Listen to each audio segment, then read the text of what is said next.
মানে molecular various motion নিয়ে সেগুলো কোনটা কি কন্ডিশনে আর কি অ্যাক্টিভ হবে, মানে স্পেকট্রোস্কোপিক্যালি অ্যাক্টিভ হবে, বা মানে লাইটের সাথে মলিকুলার ইন্টারাকশানে কীভাবে লাইট মলিকুল বিহেভ করে, বা সেখান থেকে কি কথাবার্তা, সেই ব্যাপারগুলো নিয়ে আমরা আগের দিন বলেছিলাম। মানে বেসিক্যালি আগের দিন লাইট ম্যাটার ইন্টারাকশান নিয়ে অনেকটা কথাবার্তা হয়েছিল, এবং তার সাথে বিভিন্ন রকম মলিকুলার মোশন নিয়ে, কার এনার্জি কেমন হয়, কার ক্ষেত্রে কী টাইপের স্পেকট্রোস্কোপি আমরা পেতে পারি, বা কেন অ্যাকচুয়ালি মানে এই যে বিভিন্ন বিভিন্ন স্পেকট্রোস্কোপি পাচ্ছি, মানে অ্যাকচুয়ালি লাইটের সাথে মলিকুলার ইন্টারাকশনের জন্য যে স্পেকট্রা পাচ্ছি সেটার কারণটা কী, মানে সেটা তো বিভিন্ন ক্ষেত্রে বিভিন্ন রকম কারণ হতে পারে। মানে রেজোনেন্স কন্ডিশন যেমন একটা ওয়ান অফ দ্য ইম্পর্টেন্ট কারণ, তার সাথে আরও কিছু মানে সেই রেজোনেন্স কন্ডিশন হওয়ার জন্য আরও কিছু শর্ত লুকিয়ে থাকে।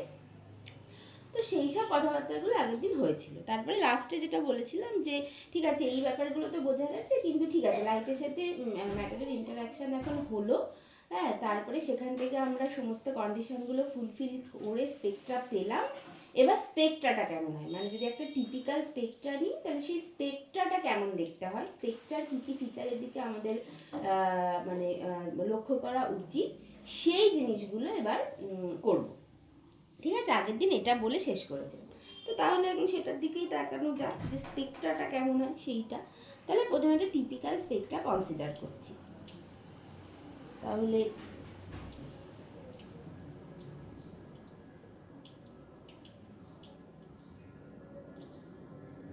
কনসিডার টিপিক্যাল স্পেকট্রা, সেটা কেমন হয় সেটা মোটামুটি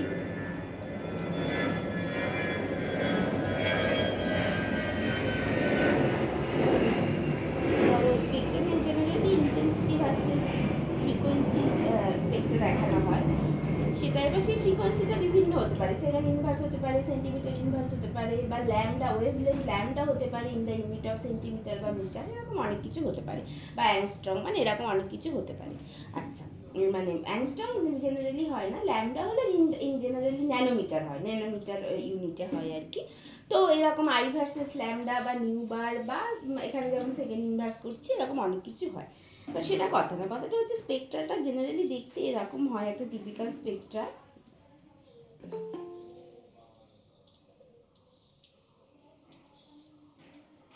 এরকম মতো একটা জেনারেলি হয়। তারা কি এসেছে, হ্যাঁ, তাহলে এই যে এই ধরো আমি বলছি যে এইখানে নিউ এর ভ্যালুটা হচ্ছে নিউ 1, এই পার্টিকুলার কেসে নিউ এর ভ্যালুটা হচ্ছে নিউ 2, আর এইখানে হচ্ছে গিয়ে নিউ 3, এরকম যদি হয় তাহলে এইটা হচ্ছে গিয়ে একটা ইন্টেন্সিটি আছে ধরো I1 বলছি, এইখানে একটা ইন্টেন্সিটি আছে I2 বলছি, and on the other hand এই পার্টিকুলার জায়গায় একটা ইন্টেন্সিটি আছে ধরো আমি এখানে এটাকে I3 বলছি। এরকম যদি হয় আর কি, এরকম বিভিন্ন হতে পারে। তাহলে এখানে কি কি ফিচার নিয়ে আমরা ইন্টারেস্টেড, প্রথমত এই নিউটা নিয়ে, মানে পজিশন অফ দ্য পিক, মানে কোন ফ্রিকোয়েন্সিতে অ্যাকচুয়ালি পিকটা পাওয়া যাচ্ছে সেইটা একটা ইম্পর্টেন্ট। তাহলে the some important features of the spectra in which we are interested, সেটা হচ্ছে এক নম্বর position of the pick,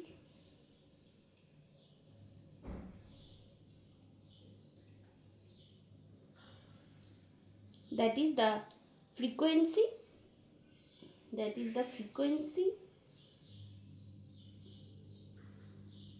at which the transition takes place,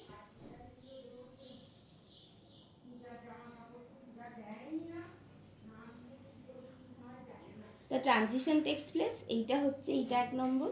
আচ্ছা, তারপরে এখানে 2 নম্বর লিখছি। আচ্ছা, এইটা হচ্ছে এক নম্বর। আরেকটা কি, আরেকটা হচ্ছে তোমার এই যে মানে হাইট অফ দ্য পিক, মানে ইন্টেন্সিটি, মানে যেখানে মানে কোনো একটা পার্টিকুলার ট্রানজিশনের জন্য কোন মানে পিক, দেখো এখানে 3টে পিক দেখা যাচ্ছে, তাহলে 3টে পিকের 3 রকম হাইট আছে, তার মানে নিশ্চয়ই হাইটটা কিছু সিগনিফাই করছে। তাহলে এই হাইট অফ দ্য পিকটাও কোথায় হবে, কোনো একটা পার্টিকুলার ট্রানজিশনের জন্য যে পিকটা পাচ্ছি তার হাইটটা কেমন হবে সেটাও কিছু না কিছুর উপর ডিপেন্ড করছে, তাহলে সেটা ভীষণ ইম্পর্টেন্ট। তাহলে height of the pick,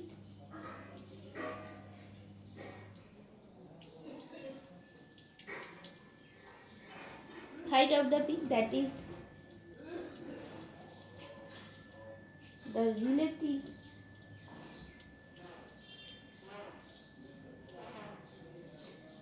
the relative intensity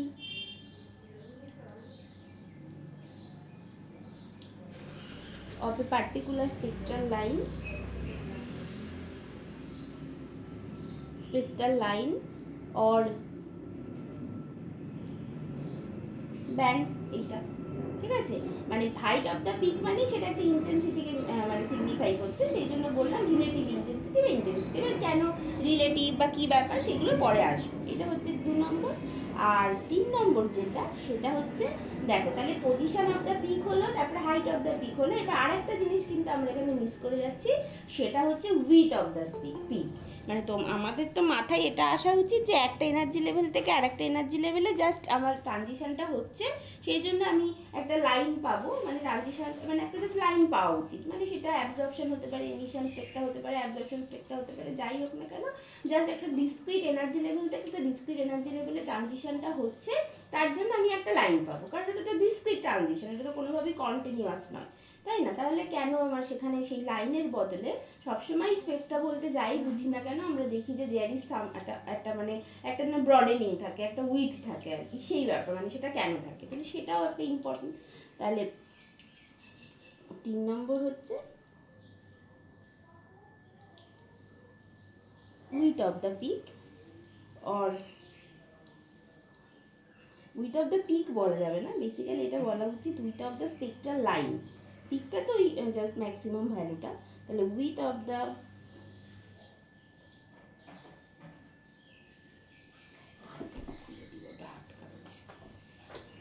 spectral line, that is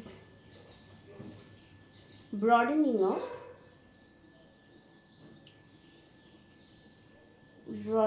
of the spectrum, এইটা। তাহলে এই তিনটের ওপর বেসিক্যালি আমার এই তিনটে বুঝতে হবে একটা স্পেক্ট্রাল লাইনকে বোঝার জন্য। তাহলে প্রথমটা নেওয়া যাক, প্রথমটা হচ্ছে পজিশন অফ দ্য পিক।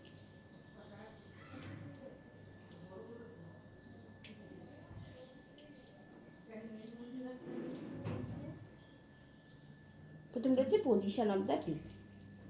তাহলে দেখো, তাহলে পজিশন অফ দ্য পিকটা কিসের ওপর ডিপেন্ড করবে, সেটা অবশ্যই পজিশন অফ দ্য পিক মানে বলছি বেসিক্যালি কোন ফ্রিকোয়েন্সিতে ট্রানজিশন হচ্ছে, তাহলে সেটা শুধুমাত্র একটা রেজোনেন্স কন্ডিশনের উপর ডিপেন্ড করবে। মানে কোনো একটা পার্টিকুলার এনার্জি লেভেল থেকে একটা এনার্জি লেভেলে ট্রানজিশন হচ্ছে, সেই এনার্জি লেভেলগুলোর মধ্যে একটা এনার্জি ডিফারেন্স আছে, সেই এনার্জি ডিফারেন্সটা মানে ডেল্টা ই যদি বলি, সেটা আমরা জানি যে ফ্রম প্ল্যাঙ্কস ফর্মুলা যে ওই ডেল্টা ইটাকে একটা এইচ নিউ এর সাথে মানে যেটা হচ্ছে এনার্জি অফ এ ফোটন তার সাথে সমান হতে হবে। এবার ওই নিউটা ভ্যারি করবে, নিউটা ডিপেন্ড করবে যে এনার্জি গ্যাপ কতটা, অবশ্যই নিউটাকে ওই এনার্জি গ্যাপ যতটা সেরকম একটা ফ্রিকোয়েন্সি হতে হবে, তবেই ওই ট্রানজিশনটা হতে পারে, যেটাকে আমরা বলি রেজোনেন্স কন্ডিশন। তাহলে এই position of the peak purely শুধু রেজোনেন্স কন্ডিশনের উপরেই ডিপেন্ড করবে। তাহলে এখানে কি হচ্ছে যে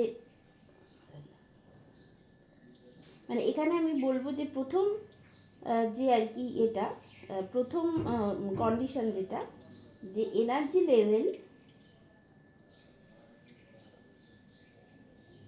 আর কোয়ান্টাইজড অর ডিসক্রিট, এটা হচ্ছে প্রথম কথা।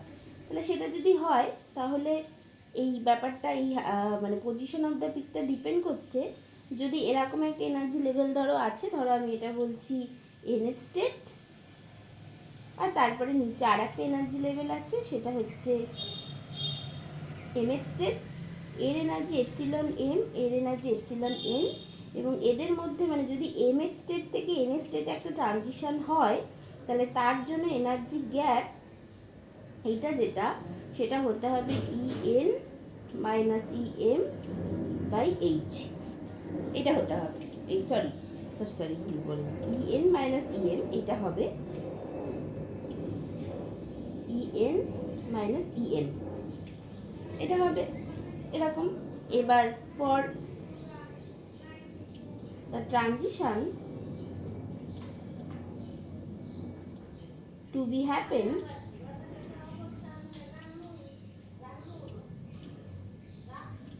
the resonance condition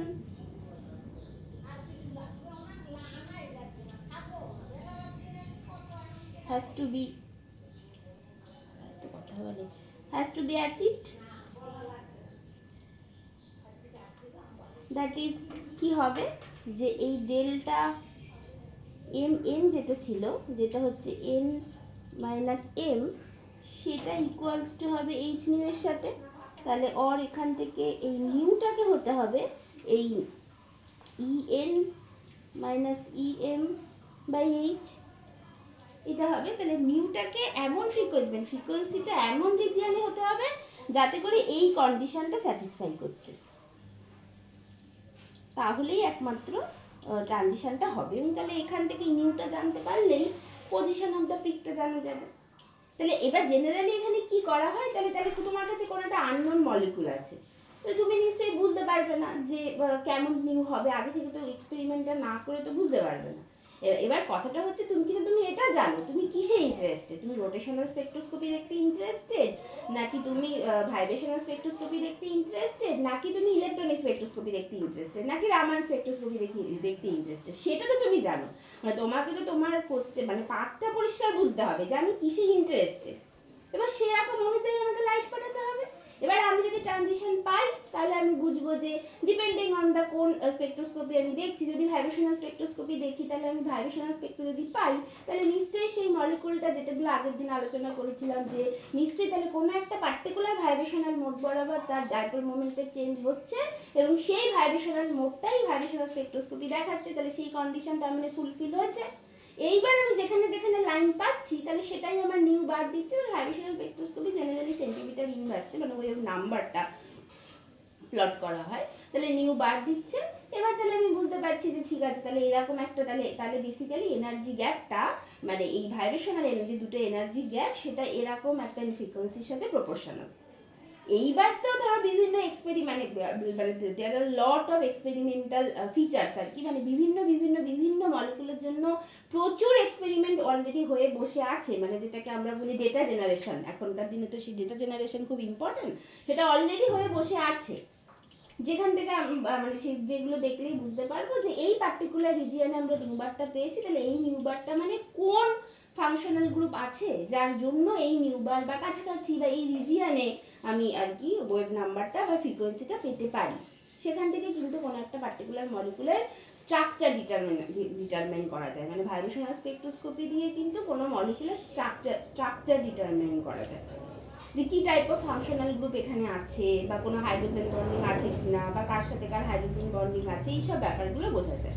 তাহলে এইভাবেই হচ্ছে পজিশন অফ দ্য পিকটা বোঝা যায়। ঠিক আছে, তাহলে তাহলে তাহলে এই যে তাহলে নিউটা হচ্ছে এরকম। এবার তাহলে এইটা দিস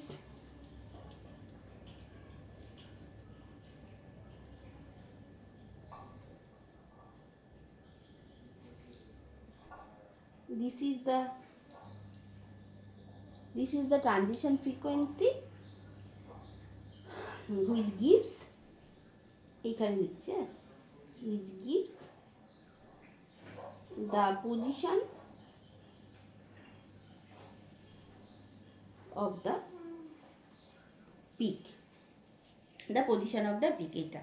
এবং তাহলে নিউ এবং জেনারেলি তোমার ইন ভাইব্রেশনাল স্পেকট্রোস্কোপি বা জেনারেলি এরকম হয় যে নিউ ইকুয়ালস টু হয় C by lambda equals to C nu bar, এরকমভাবে লেখা হয়, যেখানে নিউ বারটা হচ্ছে in the unit of centimetre inverse, আর নিউটা হয় in the unit of second inverse, আর ল্যামডাটা হয় in the unit of generally nanometre.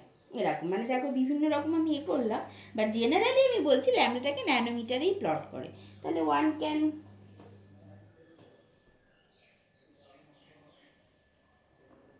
represent a spectra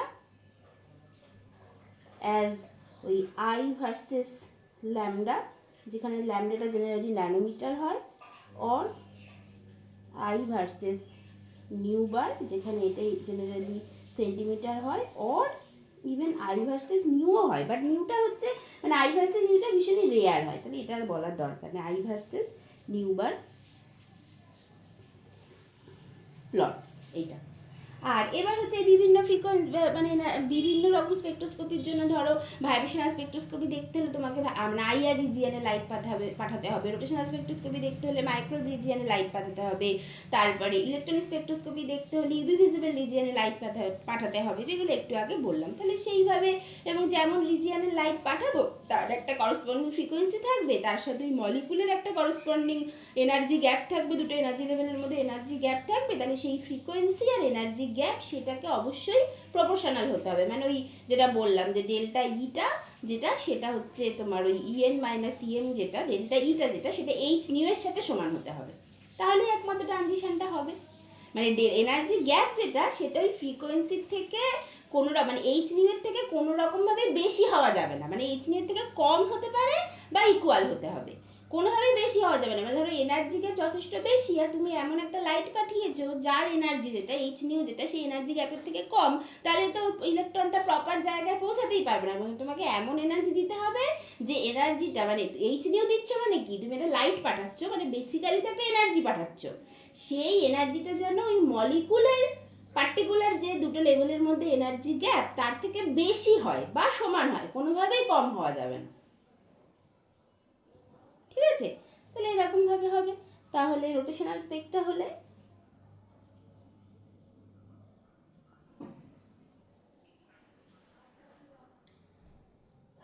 for rotational spectra nu lies in the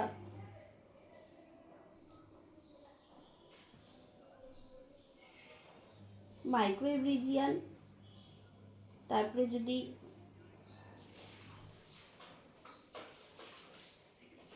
vibrational spectra হয় তাহলে nu lies in the IR region, আর যদি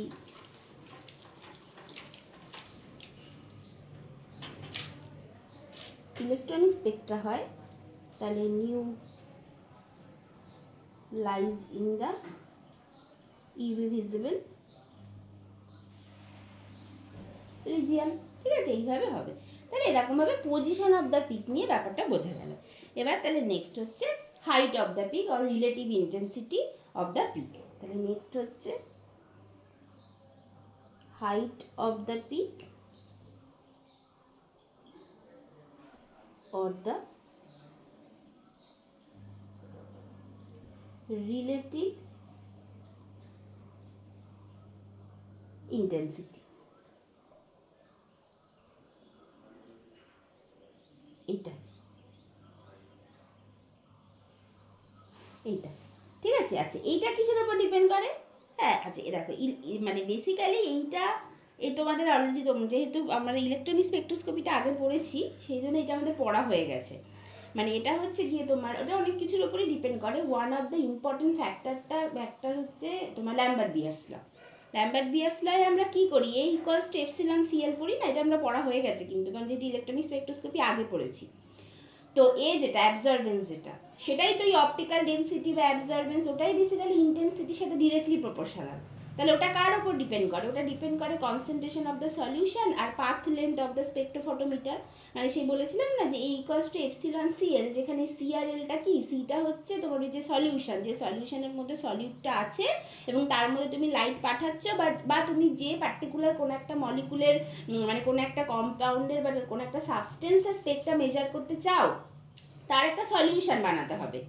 ঠিক আছে, তাহলে তার মধ্যে লাইট পাঠাচ্ছ, এবার ওই লাইট অ্যাবজর্বিং স্পিসিস যদি হয়, লাইট অ্যাবজর্বিং স্পিসিস মানে কি, মানে যে সাবস্টেন্সটার কথা বলছি যে স্পেকটা মেজার করতে চাই, সেটা কি স্পেকটা মেজার করতে চাই সেই অনুযায়ী সেই সাবস্টেন্সটার প্রপার মানে শর্তগুলো ফুলফিল করতে হবে। মানে মাইক্রোওয়েভ যদি হয় তাহলে একটা পার্মানেন্ট ডাইপোল মোমেন্ট থাকতে হবে, আইআর যদি হয় তাহলে কোনো একটা পার্টিকুলার ভাইব্রেশনাল মোড বরাবর তার পার্মানেন্ট ডাইপোল মোমেন্ট থাকতে হবে, রামান যদি হয় তাহলে তার পোলারাইজেবিলিটি চেঞ্জ হতে হবে, ইলেকট্রনিক স্পেকট্রোস্কোপি অবশ্য যা খুশি হতে পারে, কিন্তু তারও বিভিন্ন কিন্তু শর্ত আছে ইলেকট্রনিক স্পেকট্রোস্কোপি করতে। সেই ট্রানজিশন মোমেন্ট ইন্টিগ্রাল যদি মনে করে দেখো, সেটা নিয়ে কথাবার্তা হয়েছিল, সেরকম কিছু থাকতে হবে, তাহলে সে লাইট অ্যাবজর্ব করবে। এবার লাইট অ্যাবজর্ব করলো, ঠিক আছে, তাহলে লাইট অ্যাবজর্ব করার পর তারপরে সে কতটা লাইট অ্যাবজর্ব করবে, তার অপটিক্যাল ডেন্সিটি কতটা হবে, তার অ্যাবজর্বেন্স কতটা হবে, সেটা ডিপেন্ড করবে কিসের ওপরে, ওই কন্ডিশনটা হওয়ার পর এটা ডিপেন্ড করবে যে ওই স্পেকট্রোফটোমিটার যার মধ্যে সলিউশনটা আছে তার পাথ লেন্থের ওপরে এবং ওই সলিউশনটার কনসেন্ট্রেশনের ওপরে। সেই জন্যই তো এটা proportional to C, proportional to L, একটা ল্যাম্বার্টস ল, একটা বিয়ার্স ল, এটা হয়েছিল। তারপরে সেই প্রপোর্শনালিটি কনস্ট্যান্ট তোলার জন্য একটা কনস্ট্যান্ট এসেছিল এপসিলন, যেটা কিন্তু ওই পার্টিকুলারলি ওই মলিকুলটার প্রপার্টি, যেটাকে আমরা মোলার এক্সটিংশন কোফিশিয়েন্ট বলি। এবং আমি বলেছিলাম যে মোলার এক্সটিংশন কোফিশিয়েন্ট এটা পিওরলি এক্সপেরিমেন্টাল কোয়ান্টিটি, এটা আমরা বার করতে পারি, এটা পিওরলি সেখান থেকে সেই মোলার এক্সটেনশন কোফিশিয়েন্টটা অসিলেটর স্ট্রেংথের সাথে সমান, এইসব অনেক কথাবার্তা হয়েছিল। তাহলে ফার্স্ট কথা, ওইসবে আমি আর যাচ্ছি না। তাহলে ফার্স্ট কথা হচ্ছে এটা ডিপেন্ড করবে তিনটে ফ্যাক্টরের উপরে। এক নম্বর হচ্ছে কনসেন্ট্রেশন অফ দ্য পাথলে, তাহলে একটা একটা করে দেখা যাক। তাহলে মানে সুন্দর, মানে যা যা এখন অবধি পড়ে এসছো না, কোয়ান্টাম মেকানিক্স, মলিকুলার স্পেকট্রোস্কোপি, সব বেশ সুন্দর, একটার সাথে একটা কিন্তু রিলেটেড। মানে ফিজিক্যাল কেমিস্ট্রিতে কোনো চ্যাপ্টারই কিন্তু মানে একটা চ্যাপ্টার মানে সেই একটা না, কোথাও না কোথাও যদি ভালো করে ভেবে দেখো প্রত্যেকটা কনসেপ্টের সাথে রিলেটেড, তাহলে ওই রিলেশনটা খুঁজে বার করতে হবে, তাহলেই আস্তে আস্তে সাবজেক্টটা বোঝা যাবে। তাহলে দিস ডিপেন্ডস অন 3 factors। এক নম্বর হচ্ছে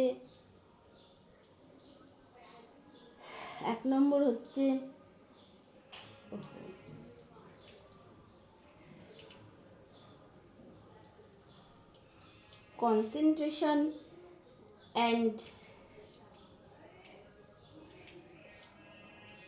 path length of the light absorbing species, মানে path length of the spectrophotometer actually ওটা লাইট অ্যাবজর্বিং স্পিসিস হবে না, মানে ওই যে টিউবটা যেটা নেওয়া হয় সেই টিউব বা স্পেকট্রোফটোমিটার যদি বলো তার পাথ লেন্থ। তো যাই হোক, সেটা ওই লাইট অ্যাবজর্বিং স্পিসিসের জন্যই যেহেতু, সে তো এইভাবে লেখা হলো। তাহলে এইটা যেটা বেসিক্যালি আমাদের ওই ল্যাম্বার্ট বিয়ার্স ল দেয়।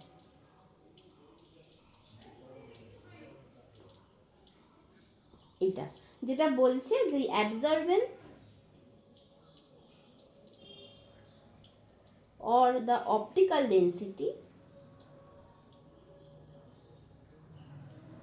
যেটাকে আমরা ওই ও ডট ডি ডট এইভাবে লিখি, সেইটা এই যে O dot D dot equals to absorbance equals to হয় হচ্ছে লগ টু দ্য বেস 10 ওই I0 বাই আই, এটা যেটা সমান হয় এপসিলন সি ইন্টু এল, এরকম, যেখানে এপসিলনটা হচ্ছে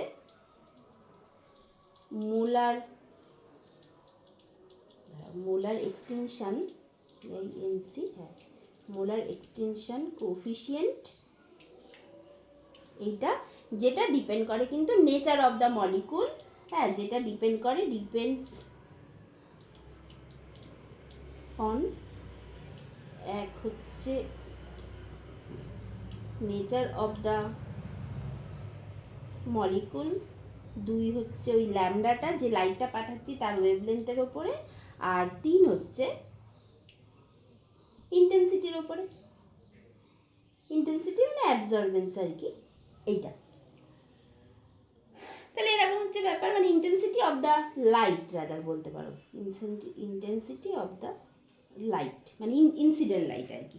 তাহলে এটার ওপরে ডিপেন্ড করবে এপসিলনটা, হ্যাঁ। তাহলে এইভাবে তাহলে এইটা হচ্ছে একটা ফ্যাক্টর যেটা ল্যাম্বার্ট বিয়ার্স ল থেকে আমরা দেখেছি, এইটা।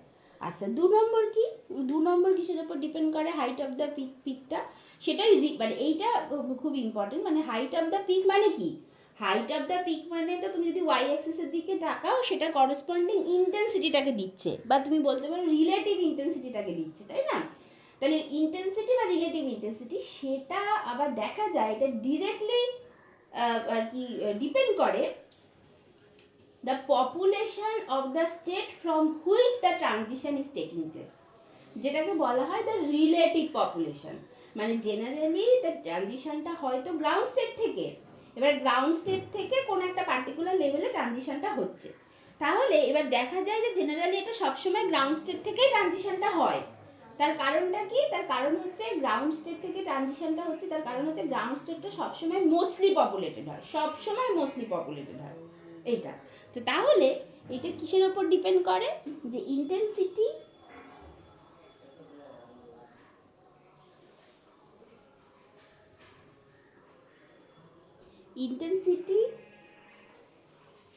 আমার হাতের লেখা এত যে কেন বাজে হয় মাঝে মাঝে। Intensity depends on the relative population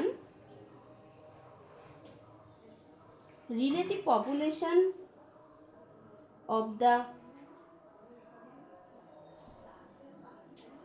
energy level from which the transition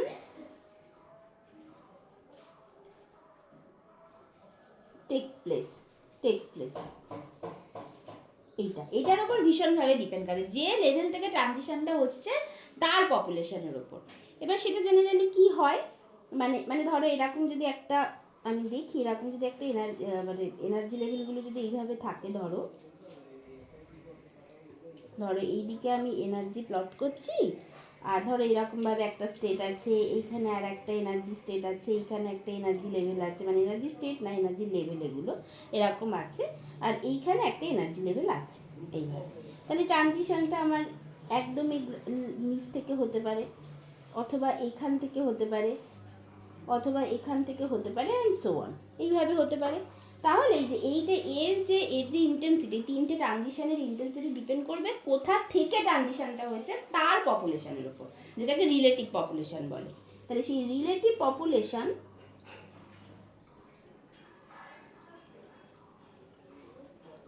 population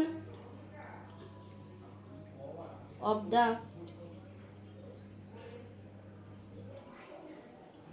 ith energy level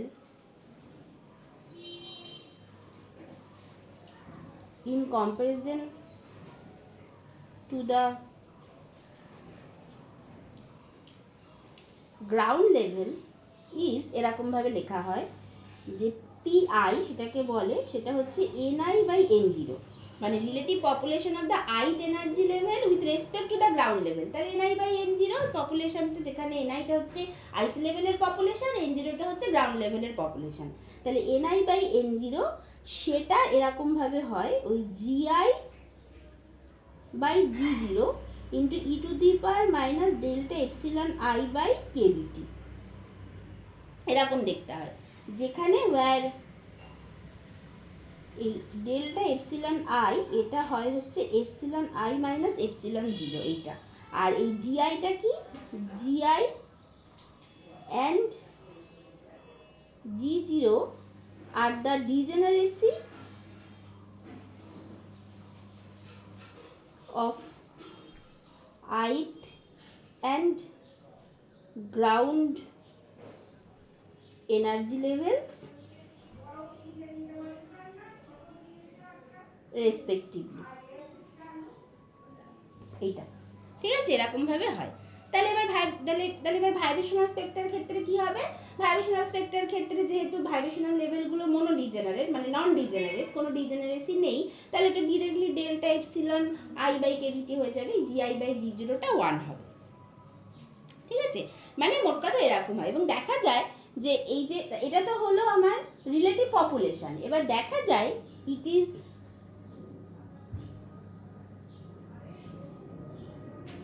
shown that relative intensity I is proportional to PI, এটা হয়, বা অর মানে এটা একদম directly proportional to the relative population হয়। I is proportional to ওই GI/G0 into e to the power epsilon I/kBT, এটা হয়।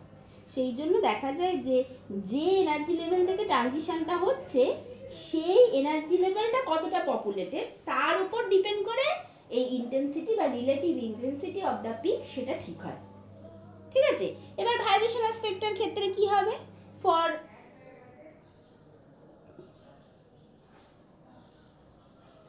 ভাইব্রেশনাল লেভেল আমি রাদার বলবো ফর ভাইব্রেশনাল এনার্জি লেভেলস, মানে ভাইব্রেশনাল স্পেকটা বলতে চাইছি আর কি।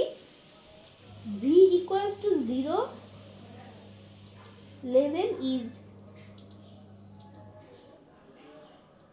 much more populated, মানে সব ক্ষেত্রেই তাই হয়, মানে ভাইব্রেশনাল শুধু বলি না, যদি তুমি ইলেকট্রনিক স্টেটটাও দেখো সেক্ষেত্রেও গ্রাউন্ড স্টেট হচ্ছে সব থেকে বেশি পপুলেট, মানে গ্রাউন্ড স্টেটটাই শুধু পপুলেটেড হয়, এক্সাইটেড স্টেট পপুলেটেড হয়ই না ভাইব্রেশনাল লেভেলের ক্ষেত্রে। তাও যেমন তুমি টেম্পারেচার বাড়িয়ে, যেগুলোকে আমরা ওই হট ব্যান্ড বলি, টেম্পারেচার বাড়িয়ে তুমি তাও এক্সাইটেড কিছু এক্সাইটেড লেভেলকে হয়তো পপুলেট করতে পারো, সেক্ষেত্রে ওই হট ব্যান্ডগুলো পাওয়া যায়। তারপরে যেন আরেকটাকে কি বলে, মানে ওভারটোন, হট ব্যান্ড, এইসব কথাগুলো, এইগুলো যেমন পাওয়া যায় তাও ভাইব্রেশনাল লেভেলের ক্ষেত্রে। আর রোটেশনাল লেভেলের আবার ব্যাপারটা অন্যরকম হয়। রোটেশনাল লেভেলে যেহেতু ডিজেনারেসি থাকে না, আচ্ছা আমি এক এক করে বলি। তাহলে V equals to 0 level is much more populated, মানে ভাইব্রেশনাল লেভেলের ক্ষেত্রে, মানে সব থেকে বেশি populated then even V equals to 1 level. Hence intensity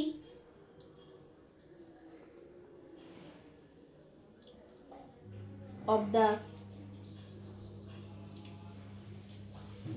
spectral band, intensity of the spectral line due to transition from V equals to 0 level to V equals to 1 level is much more intense than other level আর কি, than other transition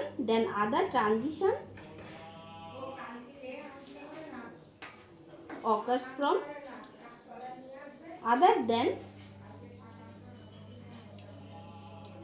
V equals to 0 level। এইটা মানে V equals to 0 level ছাড়া বাকি যে কোনো level থেকে যে transition হবে সেটা অনেক বেশি লেস ইন্টেন্স সবথেকে, এবং সেই জন্য যে V equals to 0 to 1 এইটাকে বলা হয় ফান্ডামেন্টাল ব্যান্ড। এটা আমরা ভাইব্রেশনাল স্পেকট্রোস্কোপিতে যখন যাব তখন ডিটেলে পড়বো।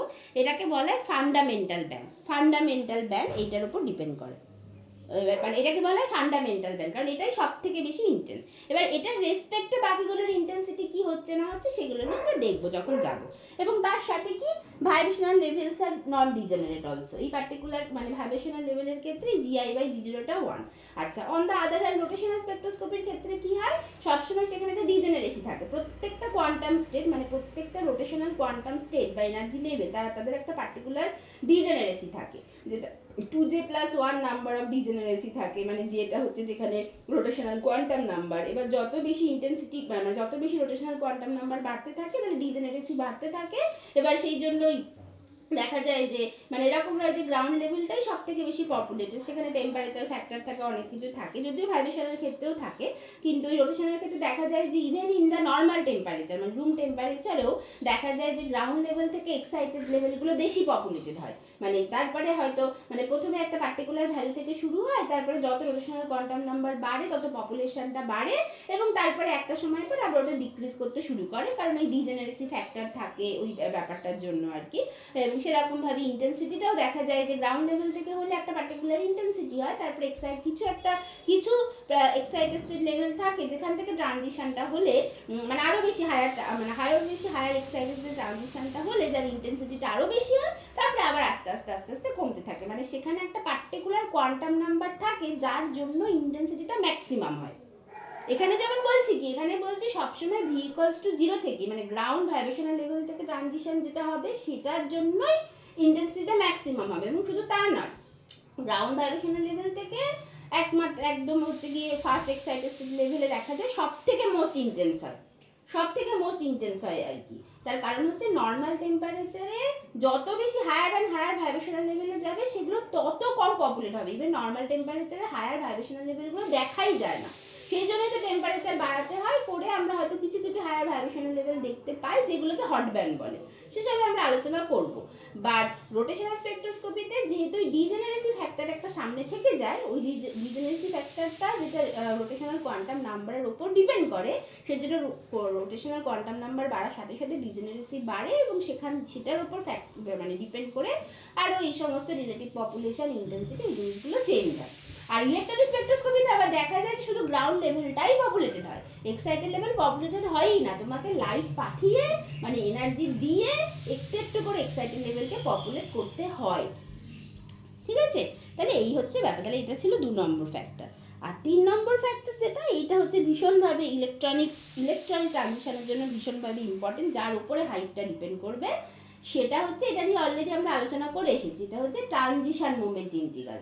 ট্রানজিশন মোমেন্ট ইন্টিগ্রাল কোনো একটা পার্টিকুলার ইলেকট্রনিক স্টেট থেকে আরেকটা পার্টিকুলার ইলেকট্রনিক লেভেলে, মানে ইলেকট্রনিক স্টেট বলবো না, কোনো একটা পার্টিকুলার ইলেকট্রনিক লেভেল থেকে কোনো একটা পার্টিকুলার ইলেকট্রনিক লেভেলে যে ট্রানজিশন হচ্ছে, সেই ট্রানজিশনটা ডিপেন্ড করে ওই দুটো ইলেকট্রনিক লেভেলের যে করসপন্ডিং ওয়েভ ফাংশন আছে তাদের মধ্যে ওভারল্যাপটা কতটা, এবং সেটা শুধুমাত্র যে ইলেকট্রনিক ওয়েভ ফাংশন সেটা না, তার মধ্যে আবার সেই বলেছিলাম না effect of vibrational energy level of the electronic Spectra, যেখানে ভাইব্রেশনাল কোর স্ট্রাকচার পেয়েছিলাম, সেই ডিপেন্ডেন্সিগুলোও আছে। তাহলে এইগুলো সব যদি ধরি, তাহলে একটা overall transition moment integral define করেছিলাম, যেটার ভ্যালু কত, সেটার ভ্যালু গ্রেটার দ্যান মানে আদার দ্যান 0 নাকি 0, তার উপর ডিপেন্ড করে কিন্তু ইলেকট্রনিক ট্রানজিশনটা হচ্ছিল। তাহলে এইটাকে বলা হয় রেট অফ ট্রানজিশন প্রবাবিলিটি, মানে rate of transition probability which is directly proportional to the transition moment integral. যেখানে ট্রানজিশন মোমেন্ট ইন্টিগ্রালটা কি সেগুলো সব বলেছিলাম, হয়তো এখন বললেই তোমাদের মনে পড়ে যাবে। তাহলে এটা হচ্ছে 3 নম্বর ফ্যাক্টর, যার উপরে কিন্তু ওই হাইট অফ দ্য পিকটা ডিপেন্ড করে। তাহলে কি যে মানে ধরো মানে তুমি এই আগের ক্ষেত্রে কি বললে, আগের ক্ষেত্রে বললে যে যেখান থেকে ট্রানজিশন হচ্ছে তার পপুলেশনটা কেমন, তার উপর ডিপেন্ড করে আমার হাইটটা ঠিক হচ্ছে বা ইন্টেন্সিটিটা ঠিক হচ্ছে। এবার যদি ধরো আমি বলছি একই জায়গা থেকে ট্রানজিশন হচ্ছে, গ্রাউন্ড লেভেল থেকেই ট্রানজিশন হচ্ছে, যেটা সবসময় হাইলি পপুলেটেড, অসুবিধা নেই, কিন্তু ট্রানজিশনটা হচ্ছে আলাদা আলাদা লেভেলে, তখন তুমি কি বলবে, এটা হচ্ছে কথা। তখন তুমি কি করে ব্যাপার করবে, তখন আসছে ট্রানজিশন মোমেন্ট ইন্টিগ্রাল। ঠিক আছে, তাহলে 3 নম্বরটা হচ্ছে এরকম একটা কেস যদি হয়,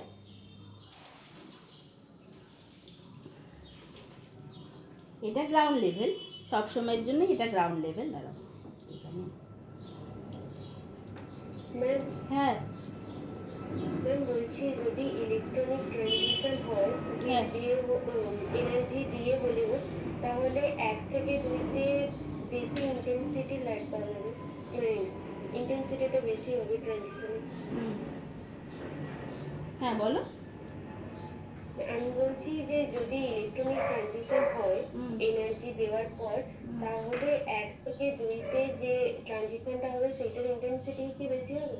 মানে সেটার ইন্টেন্সিটি বেশি হবে depending on the transition moment integral, মানে নট নেসেসারিলি সেটার ইন্টেন্সিটি সবসময় বেশি হবে, 1 থেকে 3-এর ইন্টেন্সিটিও সব থেকে বেশি হতে পারে। ভাইব্রেশনাল এনার্জি লেভেলের ক্ষেত্রে সবসময় 0 থেকে 1 ইন্টেন্সিটিটাই সব থেকে বেশি হবে। রোটেশনের ক্ষেত্রে আবার সেটা ঠিক না, রোটেশনের ক্ষেত্রে কোনো একটা পার্টিকুলার কোয়ান্টাম নাম্বার আছে, তার মানে কি কোনো একটা পার্টিকুলার কোয়ান্টাম স্টেট আছে যার জন্য ইন্টেন্সিটিটা ম্যাক্সিমাম হয়, সেটা ডিপেন্ড করে একটা ওই কোয়ান্টাম নাম্বার আরও অনেক কিছুর উপরে।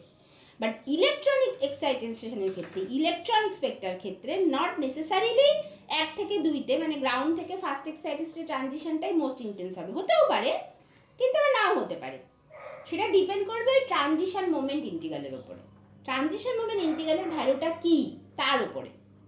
ঠিক আছে, তাহলে ধরো এরকম যদি থাকে যে এরকম একটা এক্সাইটেড স্টেট লেভেল আছে আর এখানে আর একটা এক্সাইটেড স্টেট আছে, এরকম ট্রানজিশনটা হচ্ছে, এটা হচ্ছে আমার গ্রাউন্ড স্টেট। তাহলে এইটাকে আমি বলছি ধরো সাই, তোমার ধরো আমি এটা সাই এম বলছি এইভাবে, আর এইটা হচ্ছে আমার সাই এন, আর এটা হচ্ছে আমার সাই এল। ঠিক আছে, এইটা এইবার এইদিকে আমার হচ্ছে এনার্জিটা প্লট করছি, ধরো ট্রানজিশনটা হচ্ছে দুটোই আমার ট্রানজিশন হচ্ছে গ্রাউন্ড লেভেল থেকে, এইরকম গ্রাউন্ড লেভেল বা যে কোনো লেভেল থেকে, আমি এটাকে বলছি ধরো গ্রাউন্ড লেভেল, এরকম। তাহলে এই পার্টিকুলার কেসে রিলেটিভ ইন্টেন্সিটিটা কার উপর ডিপেন্ড করবে, মানে এখন তো তুমি বলতে পারছো না যে যেখান থেকে ট্রানজিশন হয়েছে সেটার উপর ডিপেন্ড করবে, সেটার উপর যদি ডিপেন্ড করে তাহলে তো দুটোর ক্ষেত্রে ইন্টেন্সিটি সেম হওয়া উচিত, তাহলে সেইটা তো আছেই, তার সাথে আর কি ফ্যাক্টর আছে। তাহলে এখন হচ্ছে এই যে সাই এম থেকে সাই এল এ ট্রানজিশন আর সাই এম থেকে সাই এল এ ট্রানজিশন, এই দুটো ট্রানজিশনের করসপন্ডিং ট্রানজিশন মোমেন্ট ইন্টিগ্রালটা কি, কেমন, সেটার উপর ডিপেন্ড করে। তাহলে ইন্টেন্সিটি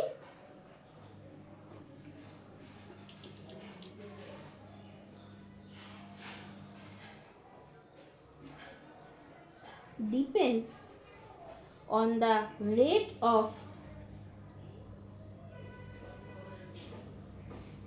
transition probability,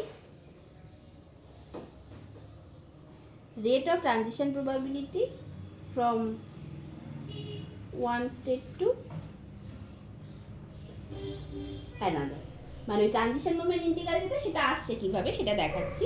তাহলে rate of transition probability, rate of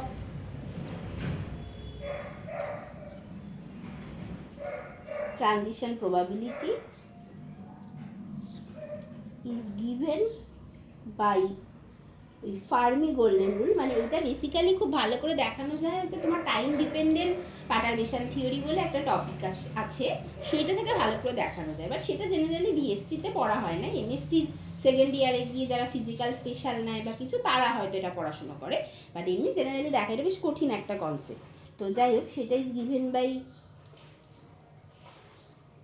Fermi golden rule, যেটা হচ্ছে এরকম দেখতে, তোমার হচ্ছে D P mn by DT, যেখানে পিএমএনটা হচ্ছে ওই ট্রানজিশন প্রবাবিলিটি, তাহলে তার টাইমের রেসপেক্টে চেঞ্জ, সেটাই হচ্ছে rate of transition probability DPMN DT. তাহলে এটা হচ্ছে রেট অফ ট্রানজিশন প্রবাবিলিটি, যেটা হচ্ছে ডিপিএমএন ডিটি। সেইটা দেখতে এরকম হয় 8 pi cube by 3 a square mu mn তার স্কোয়ার ইন্টু রো। ঠিক আছে, এরকম দেখতে হয়। এই মিউ এমএনটা কি? মিউ এমএনটা হচ্ছে ইলেকট্রিক ডাইপোল মোমেন্ট। ওই যে আমি যখন আগের দিন কথা বলেছিলাম, আগের দিন যখন এই সমস্ত কন্ডিশনের শর্ত বা এই সমস্ত ট্রানজিশনের কন্ডিশন আর কি, মানে সমস্ত স্পেকট্রোস্কোপির বিভিন্ন বিভিন্ন যে ইনিশিয়াল কন্ডিশনগুলো নিয়ে আলোচনা করেছিলাম, তখন বারবারই বলেছিলাম যে ডাইপোল মোমেন্টটা চেঞ্জ হতে হবে। তখন এই কথাটাও বলেছিলাম, even for the electronic spectroscopy, যখন আমরা লাইট পাঠাচ্ছি, তখন যে একটা ইলেকট্রনিক স্টেট থেকে আরেকটা ইলেকট্রনিক স্টেটে মলিকুলটা যাচ্ছে, তাতে কিন্তু তার ডাইপোল মোমেন্টটা চেঞ্জ হচ্ছে। মানে গ্রাউন্ড স্টেটের dipole moment is different than the excited স্টেটে মলিকুলটার ডাইপোল মোমেন্ট। ঠিক আছে, তাহলে এই মিউ এমএনটা হচ্ছে সেইটা মেজার করে, ডাইপোল মোমেন্ট। এটাকে বলে ইলেকট্রিক ডাইপোল মোমেন্ট অপারেটর। ঠিক আছে, ইলেকট্রিক ডাইপোল মোমেন্ট অপারেটর এটা বলে। হ্যাঁ, এবং যেখানে ওয়্যার এই mu MN electric dipole is the মানে ইজ দ্য ইলেকট্রিক, মানে মিউ এমএন বলবো না, ওয়্যার, দাঁড়া আমি আরেকটু ভালো করে লিখি। ওয়্যার মিউ এমএন এইটা কি, এইটা আগে লিখি। এইটা হচ্ছে, এখানে অপারেটর সাইনটা হবে না, এইটা হচ্ছে সাই এম মিউ ইলেকট্রিক, সাই এন এইটাকেই বলা হয় ট্রানজিশন মোমেন্ট ইন্টিগ্রাল। ঠিক আছে, আমি আর ফুল ফর্ম লিখলাম না, কারণ আগে আমরা পড়িয়েছি এইগুলো। যেখানে ওয়্যার এই mu electric is the electric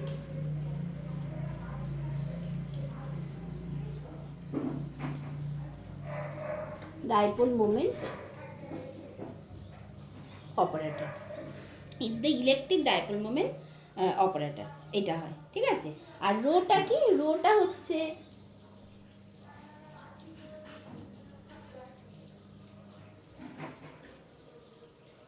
photon density of the photon density of the photon with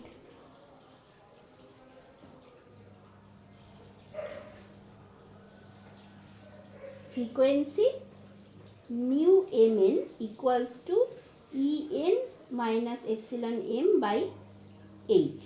মানে mn হলে মানে যেটা থেকে যেটা ট্রানজিশন হচ্ছে সেরকম ভাবে এনার্জিগুলো ইনভলভ হবে। ঠিক আছে, এইটা তাহলে তার মানে দেখা যাচ্ছে যে ইন্টেন্সিটি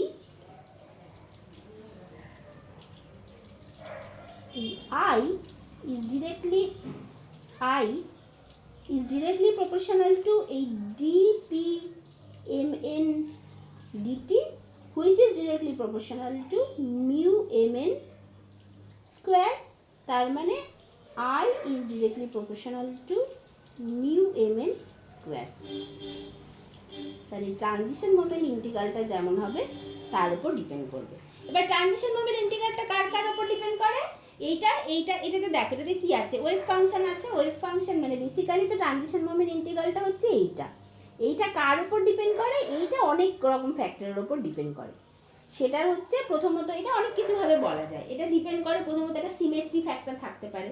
সিমেট্রি ফ্যাক্টর মানে জিরাডে না, মানে যেটা হচ্ছে লাপোর্টে সিলেকশন রুল, মানে এইটা আবার ডিপেন্ড এবার হয় ডিটারমাইন হয়, মানে transition moment integral between two electronic state, সেটা আবার ডিপেন্ড করে বাই, মানে সেটা আবার ডিটারমাইন হয় বাই লাপোর্টে সিলেকশন রুল, যেটা আমরা আলোচনা করেছিলাম। লাপোর্টে সিলেকশন রুল বলে যে জি টু জি বা ইউ টু ইউ ট্রানজিশন হবে না, সবসময় জি টু ইউ বা ইউ টু জি ট্রানজিশন হবে। মানে জিরাডে টু জিরাডে বা উনজিরাডে ট্রানজিশন ইজ ফরবিডেন। এটা হচ্ছে অরবিটাল একটা ট্রানজিশনের ব্যাপার। অরবিটাল সিমেট্রি কেমন তার উপরে ডিপেন্ড করে ট্রানজিশন হয়। আর একটা হচ্ছে স্পিন সিমেট্রি, যে ট্রানজিশনটা হবে তার জন্য অবশ্যই ডেল্টা এস মানে transition between two electronic state, সেই দুটো ইলেকট্রনিক স্টেটের স্পিনের কোনো চেঞ্জ থাকা যাবে না, মানে চেঞ্জ ইন স্পিন ডেল্টা এসটা সেটা জিরো হতে হবে। তাহলে এই দুটোর উপর ডিপেন্ড করে ট্রানজিশন মোমেন্ট ইন্টিগ্রালটা ঠিক হয় যে বেশি হবে মানে জিরো হবে নাকি আদার দ্যান জিরো হবে। বা যদি সিমেট্রি রেসপেক্টে বলো তাহলে ট্রানজিশন মোমেন্ট ইন্টিগ্রালের যে ডিরেক্ট প্রোডাক্টটা সেটাকে সবসময় ইভেন হতে হবে। যদি ইভেন হয় তাহলেই সেই পার্টিকুলার ট্রানজিশনটা হবে, যদি অড হয় তাহলে হবে না। ঠিক আছে, এটা হচ্ছে গিয়ে ব্যাপার। তাহলে কি বলবো তাহলে পরে specific values of m and n, মানে এখানে specific values of m and n লিখছি, but exactly it is not a value, মানে এটা বলতে হচ্ছে specific particular properties of m and n। আমি একটা উদাহরণ দিলেই তোমাদের মনে পড়ে যাবে, আশা করি তোমাদের মনে আছে, বাট একটা উদাহরণ দিলেই মনে পড়ে যাবে। values of m and n, if mu mn equals to 0, then the corresponding transition is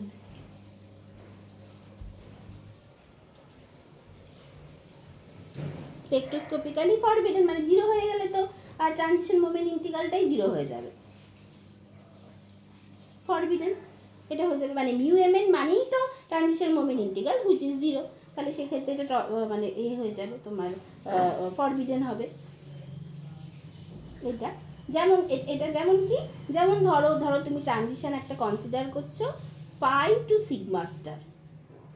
পাইটা কি সিমেট্রি? পাইটা উনজিরাডে সিমেট্রি, পাই অরবিটাল, পাই মলিকুলার অরবিটাল উনজিরাডে সিমেট্রি, বা অ্যাটমিক অরবিটাল উনজিরাডে সিমেট্রি।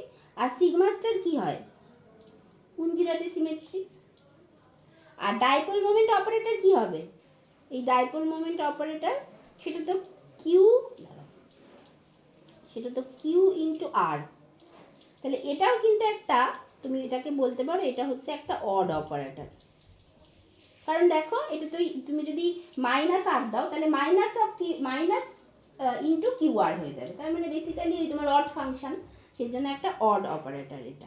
এগুলো আমি আগে দেখিয়েছিলাম এরকম। তাহলে এবার যদি তুমি mu M N for pi to sigma star transition যদি বলো, তাহলে এটা কি হয়ে যাবে? এটা হয়ে যাবে তোমার হচ্ছে সাই এম মিউ ইলেকট্রনিক সাই এন, যেটা মানে হচ্ছে বেসিক্যালি তোমার এটা ইউ সিমেট্রি, এটা ইউ সিমেট্রি, এটা ইউ সিমেট্রি। তাহলে ইউ ইন্টু ইউ মানে জি ইন্টু ইউ মানে ইউ, যেটা হচ্ছে ওভারঅল ইউ। তার মানে এটা অড, তার মানে ইটস অ্যান ফরবিডেন ট্রানজিশন। এই ট্রানজিশনটা হবে না, মানে এই দুটো আবার গুলিয়ে যাবে, এখানে লিখে দিয়ে এটা ফরবিডেন ট্রানজিশন।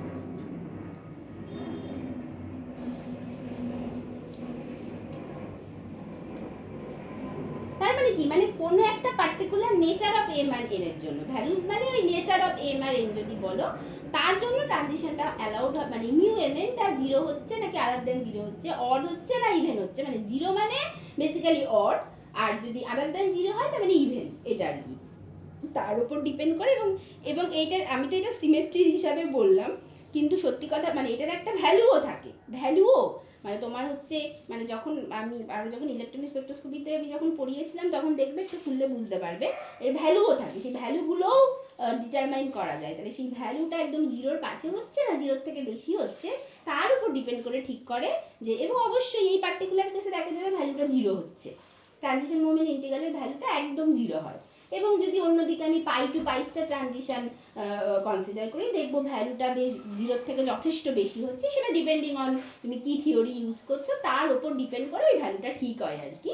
হ্যাঁ, তো সেটা দেখা জেনারেলি ভ্যালুটা সবসময় মানে একের থেকে কম জিরোর থেকে বেশি হওয়া উচিত, সবসময় এই ভ্যালুটা মানে জিরো থেকে একের মধ্যে হবে, জিরো হলে হচ্ছে না, আর একের থেকে কম জিরোর থেকে বেশি হলে সেটা ফিক্সড ট্রানজিশন মানে অ্যালাউড ট্রানজিশন হয়। এবার বিভিন্ন রকম থিওরি ইউজ করলে অনেক সময় দেখা যায় এর ভ্যালুটা দুটো 2 3 4 5 6 10 11 এরকম দেখায়, সেটা যত বাজে থিওরি তত বাজে বাজে ভ্যালু দেখায়, বাট কথাটা হচ্ছে বেশি না কম, এবং দেখা যায় যে যেগুলো অ্যালাউড ট্রানজিশন তার জন্য ভ্যালুটা যথেষ্ট বেশি হয়। ঠিক আছে, এরকম হচ্ছে ব্যাপার। তাহলে পরে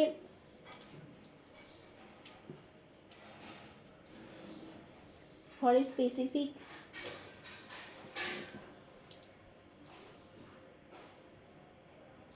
a specific values of m and n, if not equals to 0, then the transition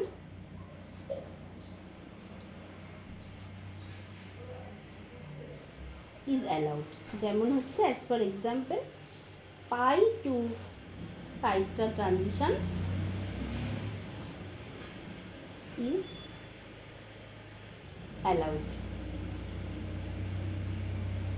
এইটা মানে এটা আমি ইলেকট্রনিক স্পেকট্রোস্কোপি ক্ষেত্রে বললাম, এইভাবে বাকি স্পেকট্রোস্কোপিগুলোর ক্ষেত্রেও এগুলো মানে তোমার হচ্ছে বার করা যায়।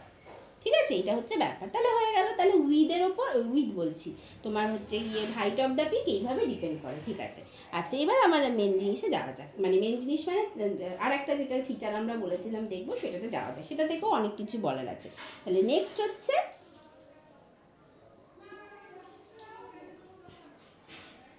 width of the peak, now width of the spectral line, width of the spectral line or এটাকে বলা হয় broadening of spectra, এটা ভীষণ important, width of the spectral line or broadening of spectra বা of a spectra। ঠিক আছে, এইটা দেখা যায়।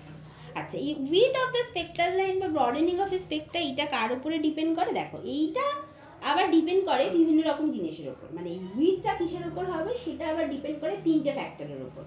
ঠিক আছে, যার মধ্যে একটা ফ্যাক্টর সব সময় আছে, যেটা নিয়ে আমরা আগে আলোচনা করেওছি হয়তো, যেটা সব সময় থাকে, মানে তুমি যাই করে ফেলো না কেন, যত ভালো ইনস্ট্রুমেন্ট ইউজ করো, যত রকম যাই করে ফেলো না কেন, যেটা সব সময় যাবে, সেটা আমরা সবার শেষে বলছি। আচ্ছা এছাড়াও এটা বিভিন্ন জিনিসের উপর ডিপেন্ড করে, যেমন হচ্ছে ধরো যদি লিকুইড স্টেট হয়, লিকুইড স্টেট যদি হয় তাহলে অবশ্যই লিকুইড মলিকুলের মধ্যে ইন্টারমলিকুলার ইন্টারঅ্যাকশন যথেষ্ট বেশি হওয়ার জন্য, এবং তার সাথে যদি তুমি প্রেশার একটু বেশি করে দাও তাহলে তাদের মধ্যে একটা মলিকুলগুলোর মধ্যে যথেষ্ট বেশি কলিশন হয়, তাহলে সেই কলিশনের জন্য একটা ব্রডেনিং, মানে কলিশনের জন্য তার উপরে মানে কলিশনের জন্য এনার্জি স্টেটের উপরে একটা এফেক্ট পড়ে, যেখান থেকে এনার্জি স্টেটটা ব্রডেন্ড হয়ে যায়, যেখান থেকে ট্রানজিশনটা ব্রডেন্ড হয়ে যায়, সেটাকে বলে কলিশনাল ব্রডেনিং। ঠিক আছে, তাহলে মানে মানে মানে তোমার মানে জেনারেলি আমরা কি বলবো যে when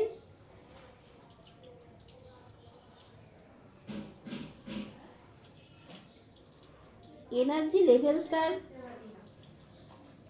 precise, মানে একদমই ধরো একদম যেমন আমরা ভাবি জেনারেলি আমাদের মানে স্বপ্নে যেমন হওয়া হয় আর কি, মানে আইডিয়াল কেসে যেমন হওয়া উচিত, সেটা হচ্ছে এরকম এম স্টেট আছে, এনএস স্টেট আছে, এমএস স্টেট আছে, এনার্জি ইএম, এনার্জি ইএন, তাহলে একদমই তোমার এখান থেকে এখানে মানে অ্যাবজর্পশন হোক বা এমিশন হোক যাই হোক না কেন, তার জন্য এমএন এই 0 যদি বলি এইটা মানে একদম প্রপার আর কি আইডিয়াল কেসে, তাহলে সেটা EN 0 minus EM 0 by H হবে, এরকম হওয়া উচিত। এবং সেক্ষেত্রে তোমার যে স্পেক্ট্রাল লাইনটা পাওয়া উচিত সেটা হচ্ছে এরকম, যদি তুমি যদি আই ভার্সেস নিউ প্লট করো তাহলে এরকম একটা লাইন পাওয়া উচিত, ঠিক আছে? তাহলে sharp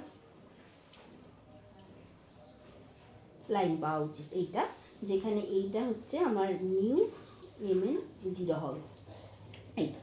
but in reality energy levels are not precise. এবার কেন প্রিসাইজ না তার এই বিভিন্ন কারণ বললাম। But in reality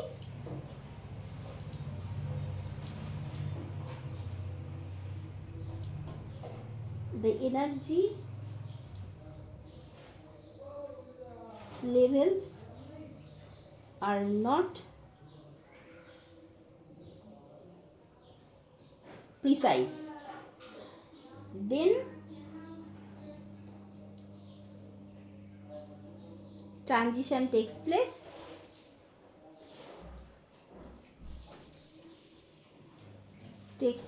in a range of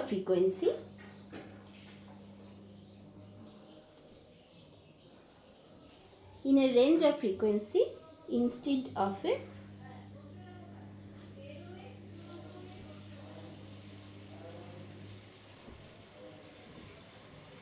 single frequency. তার মানে কি, মানে ইন রিয়ালিটি দেখা যাচ্ছে যে এনার্জি লেভেলগুলো এরকম হয়,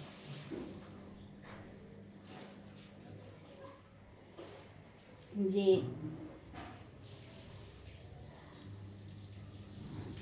এইটা তো এটার বদলে এটা এরকম একটা ব্যাপার থাকে, এরকমভাবে একটা ব্রডেনিং থাকে এনার্জি লেভেলগুলোর মধ্যে। একইভাবে এইটা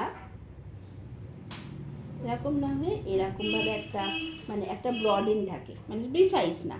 তাহলে সেক্ষেত্রে এইটা হচ্ছে এম, এটা হচ্ছে এন স্টেট। সেক্ষেত্রে ট্রানজিশনটা এখান থেকে এখানে হতে পারে, এখান থেকে এইখানে হতে পারে, মানে তোমার হচ্ছে এই যে এখান থেকে এইখানে হতে পারে, বা হচ্ছে কি এখান থেকে এইখানে হতে পারে, অ্যান্ড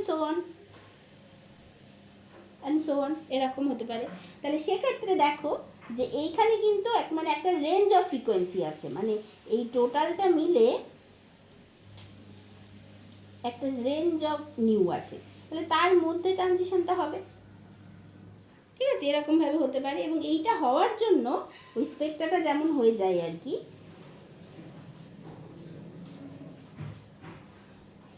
এটা হওয়ার জন্য আই ভার্সেস নিউ স্পেক্ট্রাটা যেমন হয়ে যায় এই রকম হয়ে যায়, মানে একটা ফ্রিকোয়েন্সিতে না হয়ে এটা হচ্ছে এরকম রেঞ্জ অফ ফ্রিকোয়েন্সিতে হয়ে যায়, যেটাকে জেনারেলি আমরা যেটা লোকে যেটা করে সেটা গাউসিয়ান, মানে গাউসিয়ান কার্ভ দিয়ে ফিট করে।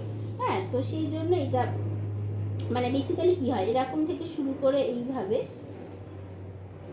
মানে আমি যদি এই ছবিটা আগেই না এঁকে দিতাম তাহলে বুঝতে পারতে মানে কি হচ্ছে।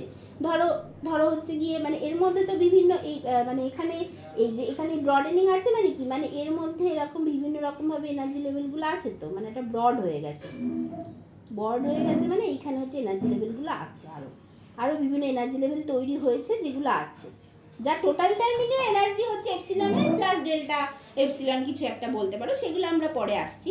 তাহলে কি হতে পারে, তাহলে সব থেকে কাছের স্টেটটা ট্রানজিশন হতে পারে, তার থেকে আরেকটু কাছে এরকম ভাবে। এবার যত ট্রানজিশনটার নিউটা কম হবে তার এনার্জি কম হবে, তার ইন্টেন্সিটি সেরকম ভাবে যাবে, তার মানে এরকম ছোট্ট একটা ট্রানজিশন পাওয়া যেতে পারে, এরকম একটা তার থেকে একটু বড়, তার থেকে একটু বড়, তার থেকে একটু বড়, এইভাবে ব্যাপারটা চলতে পারে।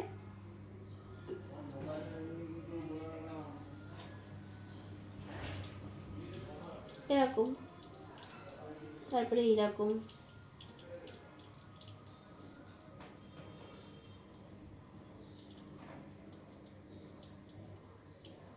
এইভাবে হতে পারে। তাহলে এটাকে যদি তুমি এবার করো,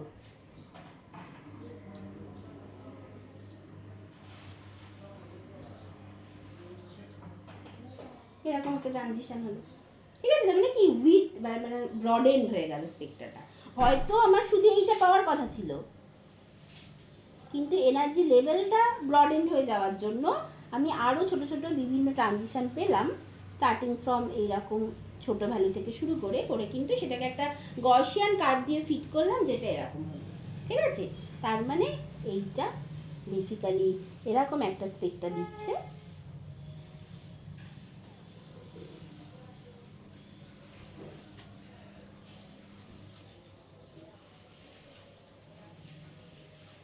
এরকম স্পেক্ট্রা দিচ্ছে। ঠিক আছে, এইবার তাহলে এই যে যে যে ফ্রিকোয়েন্সি যেটাতে আমার ম্যাক্সিমাম হওয়ার কথা ছিল সেটা হচ্ছে μmn0, তার যে ইন্টেন্সিটি, করসপন্ডিং ইন্টেন্সিটি, এটাকে আমি আই ম্যাক্স বলতে পারি। মানে দাঁড়াও,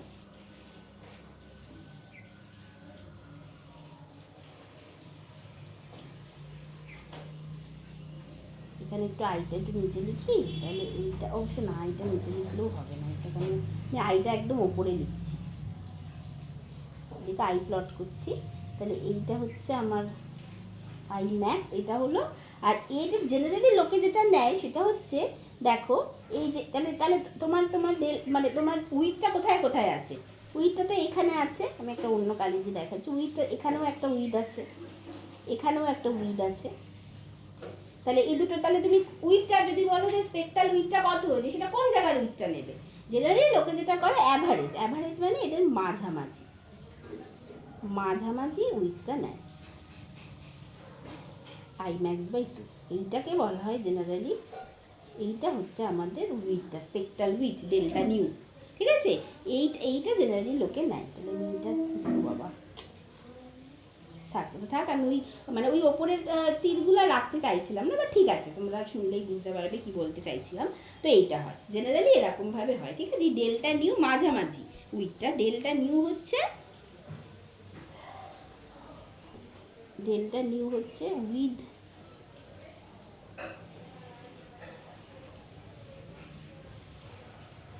of the spectra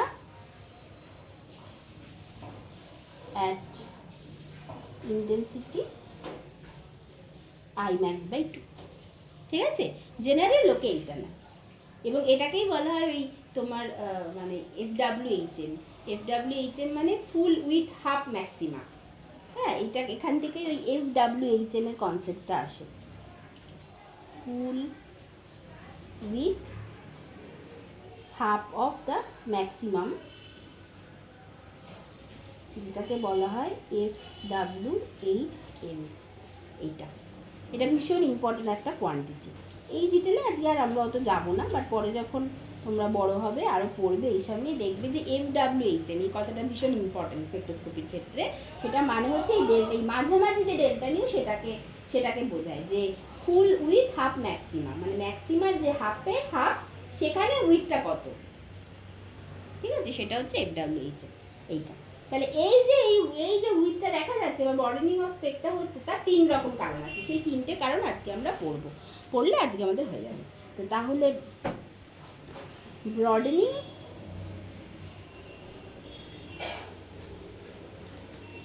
can be 3 types, can be of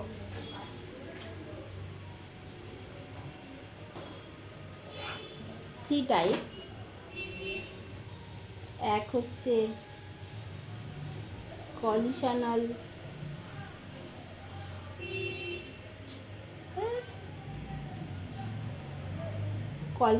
broadening, 2 হচ্ছে ড্রপলার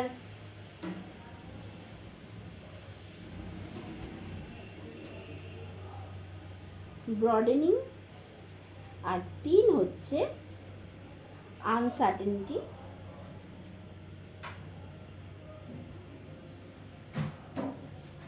ব্রডেনিং। এই 3টে হচ্ছে ব্যাপার। তাহলে এবার আজ প্রথমে আমরা পড়ি কলিশনাল ব্রডেনিং।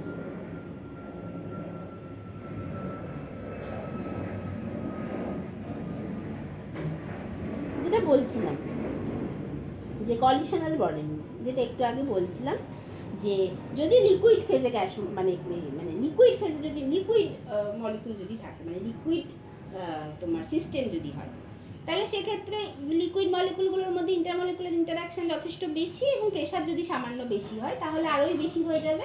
তাহলে সেক্ষেত্রে মলিকুলগুলোর মধ্যে কলিশন হয়। বা যদি গ্যাস ফেজ হয়, মানে গ্যাসিয়াস সিস্টেম যদি হয়, তার ক্ষেত্রে যদি প্রেশার যথেষ্ট বেশি করে দেওয়া হয় তাহলে কলিশনটা যথেষ্ট বেড়ে যাবে। তাহলে সেই পার্টিকুলার কেসে এনার্জি লেভেলগুলোর উপর একটা এফেক্ট পড়ে, মানে এনার্জি লেভেলগুলো আর ওই কলিশনের জন্য প্রিসাইজ থাকে না, তখন আমার যে ব্রডেনিংটা দেখা যায় সেটা হচ্ছে কলিশনাল ব্রডেনিং। তাহলে কি বললাম যে in liquid phase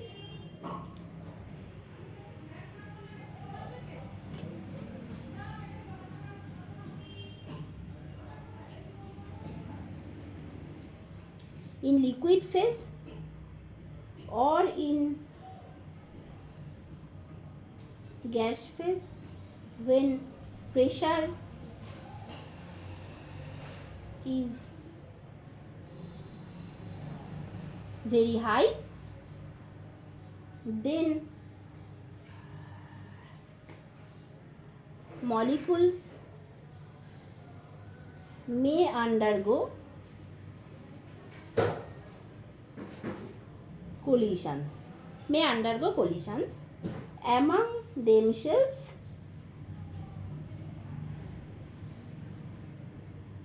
and with the solvent molecule.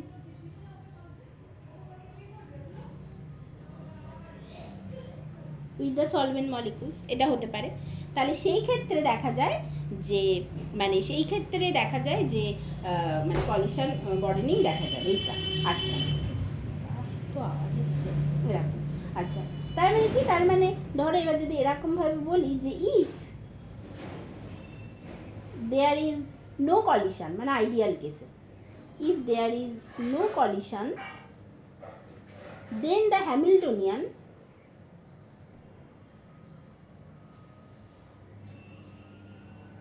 আচ্ছা, এবার আমি হঠাৎ করে হ্যামিল্টনিয়ানে কেন লাভ দিলাম, তার কারণ হচ্ছে মনে করে দেখো প্রথম দিন বলা হয়েছিল সেমি ক্লাসিক্যাল অ্যাপ্রোচ মানে যেখানে আমার লাইটটা ক্লাসিক্যালি ট্রিট করছি, মলিকুলটাকে কোয়ান্টাম মেকানিক্যালি ট্রিট করছি।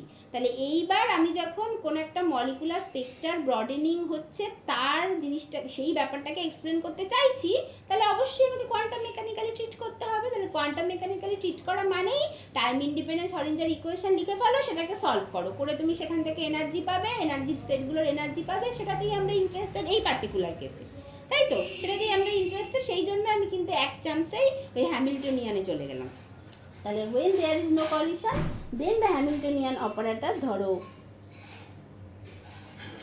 হচ্ছে 8-0, ধরো আমি বলছি 8-0, ঠিক আছে? আর if there is collision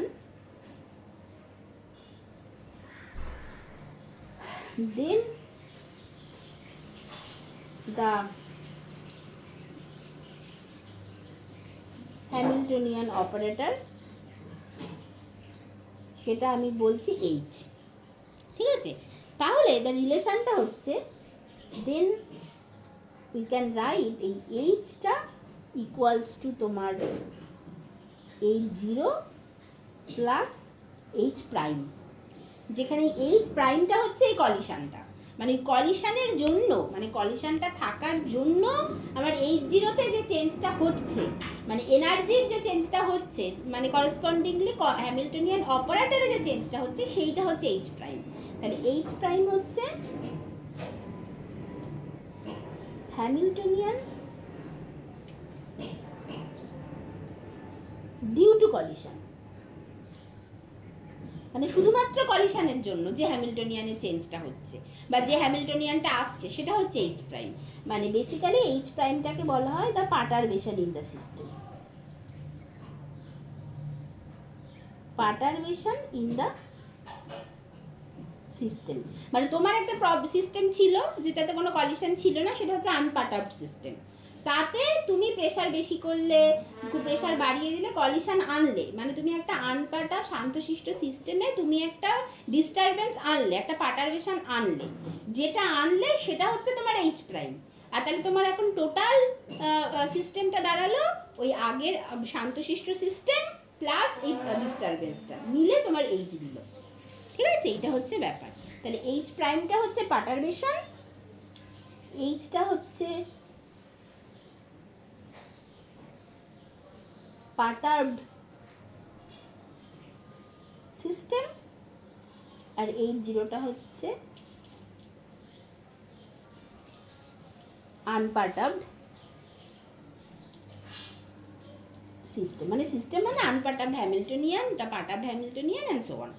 ঠিক আছে, এইটা মানে এটা হচ্ছে মানে এরকমভাবে আর সিস্টেম মানে এই হ্যামিল্টনিয়ান বলতে চাইছি এইটা। তাহলে এই আনপার্টাবড হ্যামিল্টনিয়ানের জন্য বা আনপার্টাবড ফর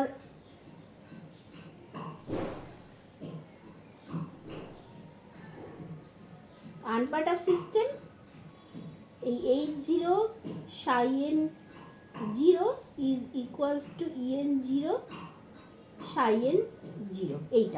এটা করা যায় যেখান থেকে En 0 গুলো এবং এটাকে সলভ করে তুমি হচ্ছে এই En 0 মানে একটা মানে En 0 যেখানে তোমার এনটা ওই 1 2 3 এইভাবে মানে তুমি বিভিন্ন এনার্জি লেভেলগুলোর এনার্জিগুলো পাবে, যারা কিন্তু প্রিসাইজ, যারা আনপার্টাবড, কোনো ব্রডেনিং নেই, which are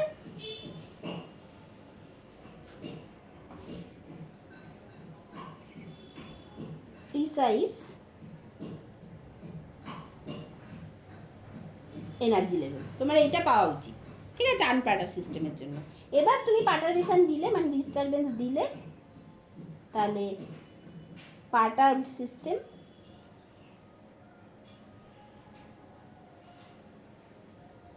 তার জন্য এখন হয়ে গেল এইচ, ওয়েভ ফাংশনও পার্টারবড হয়ে গেল সাই এন, এনার্জিও পার্টারবড হয়ে গেল ই সাই এন, ইএন সাই এন, এটা হয়ে গেল।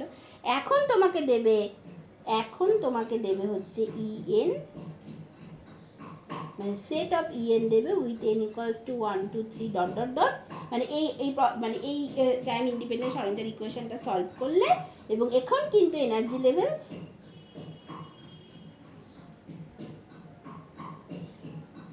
আর নট প্রিসাইজ। তার মানে কি, তার মানে পরিষ্কার দেখা যাচ্ছে যে EN 0 not equals to EN with N 1 2 3 dot dot dot, এটা পরিষ্কার বোঝা যাচ্ছে। তার মানে এই দুটো সমান নয়, তাহলে এই দুটো সমান না মানেই সেখান থেকে একটা উইক তৈরি হচ্ছে। ঠিক আছে, আচ্ছা এবার দেখা যায় যে এই মানে এই যে তোমার ধরো এই যে মানে এখানে এই যে ধরো এই যে মানে স্পেকট্রাটা যেটা পাওয়া যায় আর কি, স্পেকট্রা বা কলিশন যেটা হচ্ছে, রাদার বলতে পারো যে কলিশন হচ্ছে, মানে ধরো এরকম একটা টাইপের কলিশন হচ্ছে যে এই দুটো মলিকুলের মধ্যে কলিশন হলো, এরকমভাবে কলিশন হলো, তারপরে আবার তারা কলিশন হলো হয়ে তো তারা একসাথে জুড়ে নেই, কলিশন হলো হয়ে আবার ছিটকে গেল, আবার কোথাও গিয়ে একটা কলিশন হলো, কলিশন হলো করে আবার ছিটকে গিয়ে আবার কোথাও গিয়ে একটা কলিশন হলো। এই যে দুটো কলিশনের মধ্যে যে টাইম গ্যাপ, সেটাকে টাউ দিয়ে দেখানো হয়। ঠিক আছে, যেখানে এই টাউটাকে বলা হয় time of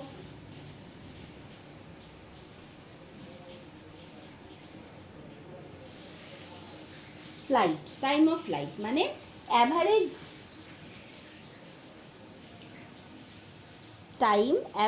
time between two successive collision, between two successive collisions, এইটা। ঠিক আছে, এইটা এবার হ্যাঁ তো এরকম, এবং এটা কি হচ্ছে, এটা যেহেতু প্রেশার বাড়ালে এই কলিশনটা বেশি বাড়ছে, সেই জন্য এইরকম টাইপের ব্রডেনিংকে অনেক সময় প্রেশার ব্রডেনিংও বলে। তাহলে কলিশনাল broadening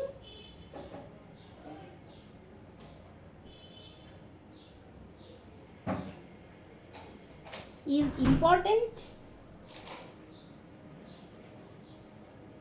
important in liquid phase and in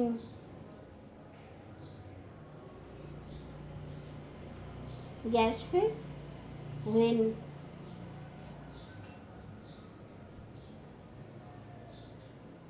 pressure is high. It is often called pressure broadening. ঠিক আছে, এটা হচ্ছে ব্যাপার। আচ্ছা, এবার তাহলে এই প্রেশার বর্ডেনিং বা কলিশনাল বর্ডেনিংয়ের জন্য ওই তোমার লাইন শেপ বা ইন্টেন্সিটি বা এটা কেমন দেখতে হয়, তাহলে মানে এটা এরকমভাবে বলতে পারি যে ধরো যে দ্য ইন্টেন্সিটি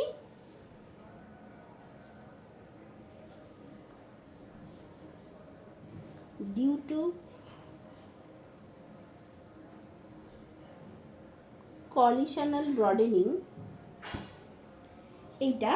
এটা দেখতে এরকম কিছুটা হয়, এরকম হয় কিছুটা, মানে এরকম হয় আই ইকুয়ালস টু, এটা কঠিন equation, C into one by tau square plus omega minus omega zero তার স্কোয়ার, এরকম দেখতে হয়। এটাকে বলে উইগনার ওয়েস্টকট ইকুয়েশন,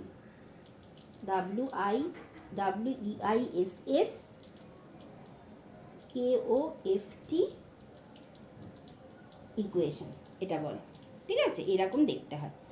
হ্যাঁ, যেটা যদি আমি আই ভার্সেস ওমেগা প্লট করি, ওমেগাটা যেখানে ফ্রিকোয়েন্সি, এটা যে ডিস্ট্রিবিউশনটা দেয় সেটা হচ্ছে লরেনজিয়ান ডিস্ট্রিবিউশন, LORENZIAN,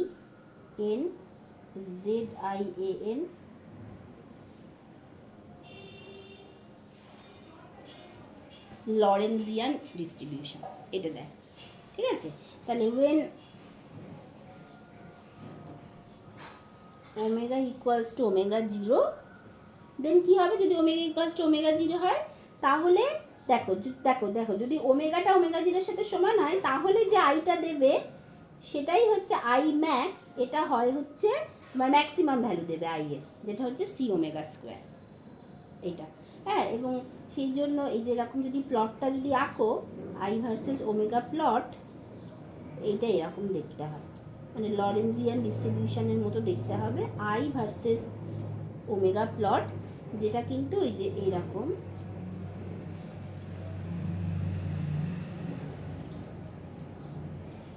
এরকম দেখতে হয়, যেখানে এইটা হচ্ছে গিয়ে যখন ওমেগাটা ওমেগা জিরো, তার করসপন্ডিং আই ম্যাক্স এটা, যার একটা ওই ভ্যালু আছে, আর তাহলে এর মাঝামাঝি এখানে যেটা আই ম্যাক্স বাই টু আর কি, তাহলে এইটা হচ্ছে আমার ওই উইথটা দেবে এটা, ঠিক আছে? তাহলে আই ম্যাক্সটা ওরকম হয়। তাহলে দেন এই দেখো যদি এরকম বলি যে আই ইকুয়ালস টু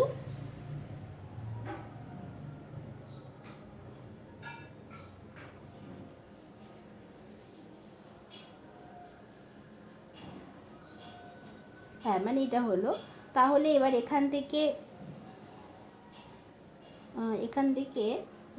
এটাকে কি করা যায়? হ্যাঁ, এটাকে এরকমভাবে করা যেতে পারে। দেখো এটাকে যদি এরকমভাবে করি যে C by one by tau square plus, মানে বেসিক্যালি আমি টাউ স্কোয়ার দিয়ে নিচেটাও ইয়ে করে দিয়েছি, ঠিক আছে?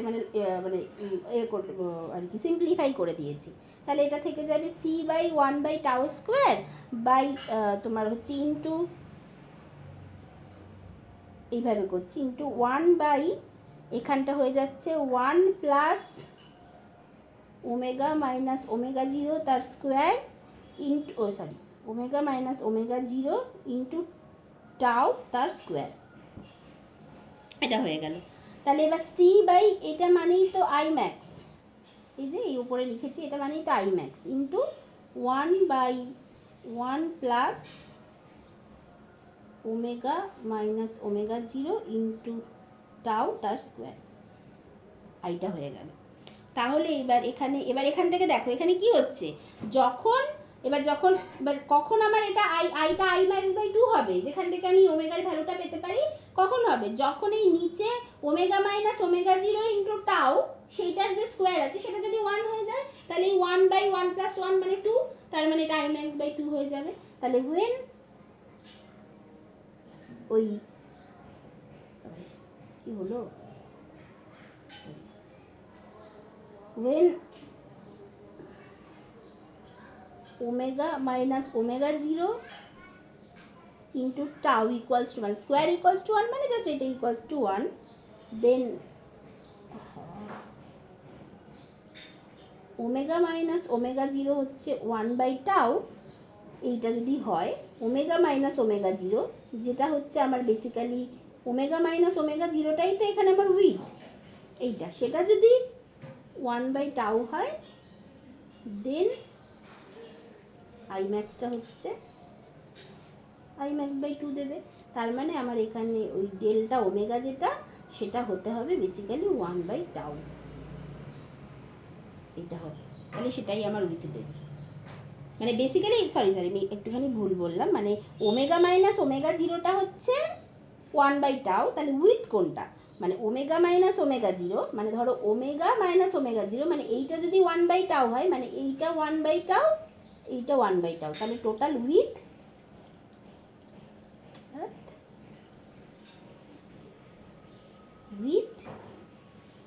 সেটা হয়ে যাবে 2 মাইনাস ওমেগা, এই 2/ওমেগা, তাই না? এইটা মানে এইটা হচ্ছে আমার 1/টাউ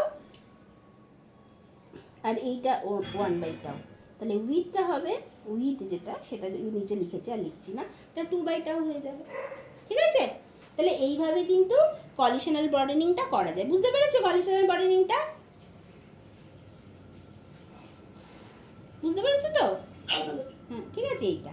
আচ্ছা, এরপরে আরেকটা থাকে হচ্ছে ড্রপলার ব্রডেনিং।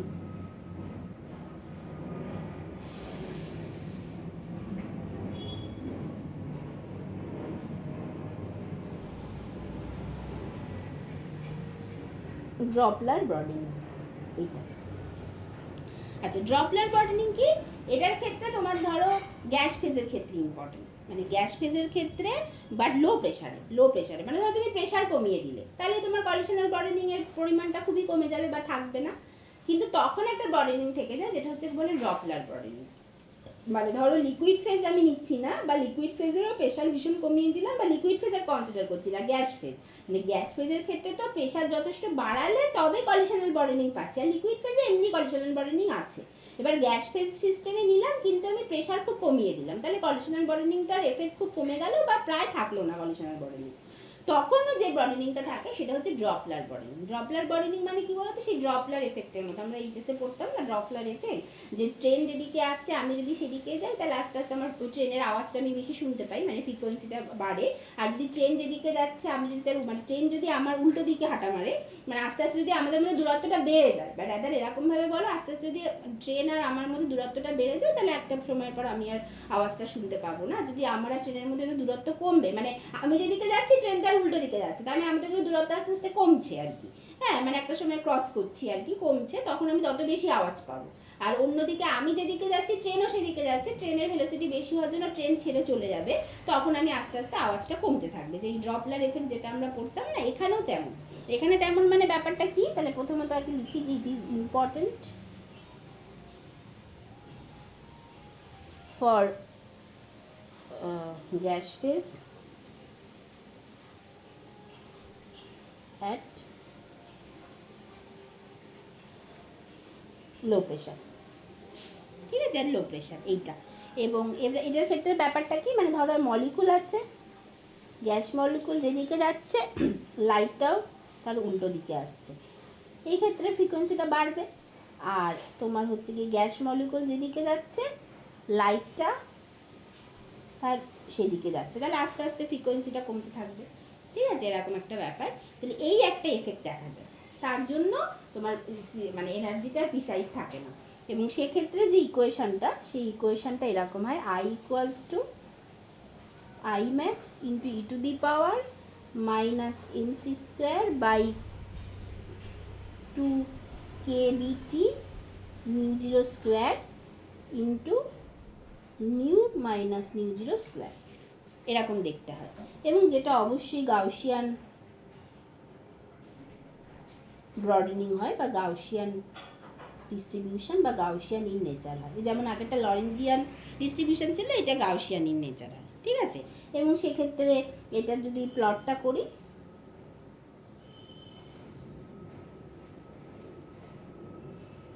এদিকে আই এদিকে নিউ, এটা একদম হচ্ছে গাউসিয়ান মতো দেখতে হয় এরকম। এরকম দেখা যায়, যেটা হচ্ছে এইটা হবে হচ্ছে নিউ জিরো, নিউটা নিউ জিরো হলে এটা হয়, এবং এইটা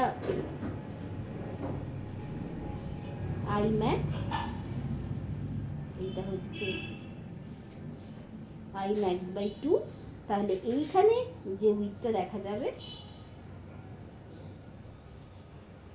ডেল্টা নিউ যেটা, সেটাই হচ্ছে আলটিমেটলি উইথটা দেবে। ঠিক আছে, এইটা হয়, এরকম দেখা যায়। তাহলে এটা মানে ওই অঙ্কটা কিভাবে দেখাতে পারি, অতটা ইম্পর্টেন্ট না, বাট অঙ্কটা কীভাবে দেখাতে পারি, মানে আইটা যখন আই ম্যাক্স বাই 2, তাহলে তখন এটা কি হয়ে যাবে, তখন এটা হয়ে যাবে I max into E to the power minus M C square by 2 KBT nu zero square into nu minus nu zero square, এইটা equals to I max by 2, এটা বলতে চাইছে এরকম। তাহলে সেক্ষেত্রে এটা কেমন হয়ে যাবে, যদি এদিকে যদি আমি, তাহলে এটা হচ্ছে আই ম্যাক্স দুদিক থেকে কেটে গেল, তাহলে E to the power minus M C square by 2 KBT nu zero square into nu minus nu জিরোর whole square equals to half, এটা হয়ে গেল। আচ্ছা, এবার যদি আমি দুদিক থেকে এলএন নিয়ে নিই, তাহলে এলএন নিয়ে নিলে এটা হয়ে যাবে M C square by 2 KBT nu zero square into nu minus nu zero square equals to LN half হতো, কিন্তু এখানে একটা বাদিকে একটা মাইনাস আছে, আমি মাইনাসটা লিখিনি, তার বদলে আমি এলএন 2 লিখে দিলাম এইটা। তাহলে এখান থেকে আমার ওই উইথ যেটা হচ্ছে nu minus nu zero square, মানে উইথের সাথে প্রপোর্শনাল যেটা হওয়া উচিত, nu minus nu zero square, সেটা কি হয়ে যাবে, সেটা হয়ে যাবে এই 2 KBT nu zero square by M C square, যেখানে সিটা হচ্ছে ভেলোসিটি অফ দ্য লাইট কিন্তু, বা স্পিড অফ দ্য লাইট আর কি। তাহলে এলএন 2 এটা হয়ে যাবে। তাহলে এবার এখান থেকে ওই নিউ মাইনাস নিউ জিরো সেইটা হয়ে যাবে plus minus root over 2 into KBT nu zero square by M C square of LN 2 এইটা। তাহলে উইথ কি হবে, উইথটা কি হবে, তাহলে উইথ যেটা হচ্ছে ডেল্টা নিউ, সেটা 2 ইন্টু দিস হয়ে যাবে। তাহলে 2 মানে বেশি হতে পারে কমও হতে পারে, মানে ওই যেটা আগেরবার দেখলাম 1/টাও 1/টাও, এটার ক্ষেত্রে এইটা হচ্ছে ইটসেলফ, মানে এটার ক্ষেত্রে কি নিউ মাইনাস নিউ জিরো, আর এটার ক্ষেত্রে কি হবে নিউ জিরো মাইনাস নিউ, ডান দিকটা হবে নিউ মাইনাস নিউ জিরো, বাঁ দিকটা হবে নিউ জিরো মাইনাস নিউ। তাহলে এটা প্লাস এটা মাইনাস করে টোটালটা কত হবে 2 ইন্টু এটা, তাহলে 2 into root over 2 KBT nu zero square by M C square LN 2, এটা হয়ে যাবে। ঠিক আছে, তার মানে এখান থেকে কি দেখা যাচ্ছে যে ডেল্টা নিউ এটা ডিপেন্ড করছে কিসের ওপরে, টি এর ওপরে, প্রপোর্শনাল টু মানে টি বা রুট ওভার টি এইটা, and delta nu proportional two তোমার 1/m, এইগুলোর ওপর কিন্তু ডিপেন্ড করছে। তার মানে ড্রপলার ব্রডেনিং টেম্পারেচারের উপর ডিপেন্ড করে, আর মাস মোলার মাসের উপর ডিপেন্ড করে, মোলার মাস বা মলিকুলার মাসের উপর ডিপেন্ড করে। মানে এটা স্মল এম দিয়ে লিখেছো, ক্যাপিটাল এম দিয়েও লিখতে পারো, কেবিটি জায়গায় আর হয়ে যাবে, তাই না, যেভাবে ওই আমরা ম্যাক্সওয়েল মানে তোমার ম্যাক্সওয়েল স্পিড ডিস্ট্রিবিউশনে যেভাবে করতাম আর কি এইটা। তো তাহলে এটার ক্ষেত্রে কিন্তু দেখা যাচ্ছে যে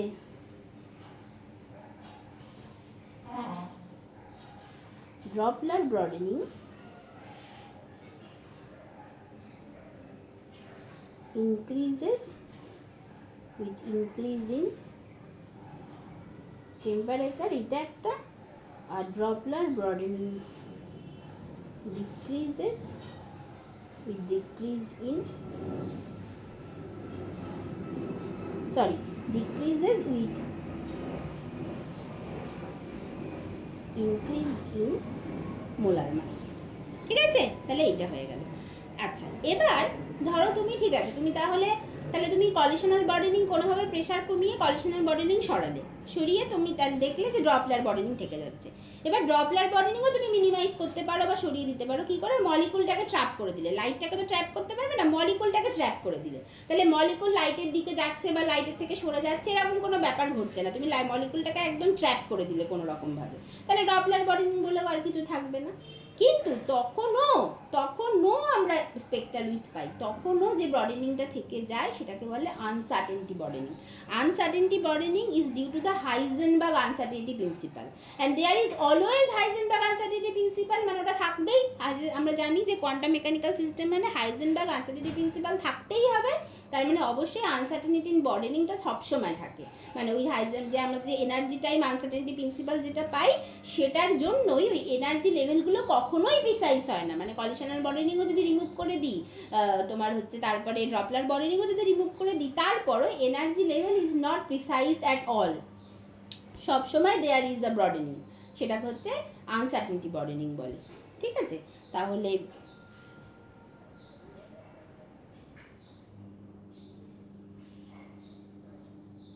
আনসার্টেনটি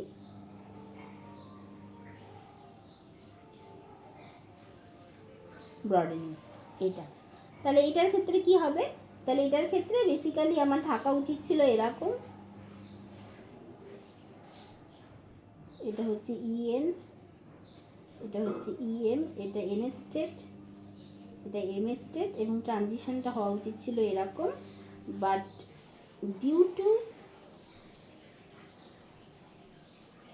হাইজেনবার্গ আনসার্টেনটি প্রিন্সিপাল এটা হয়ে যায় এরকম, আর এটা হয়ে যায় এরকম।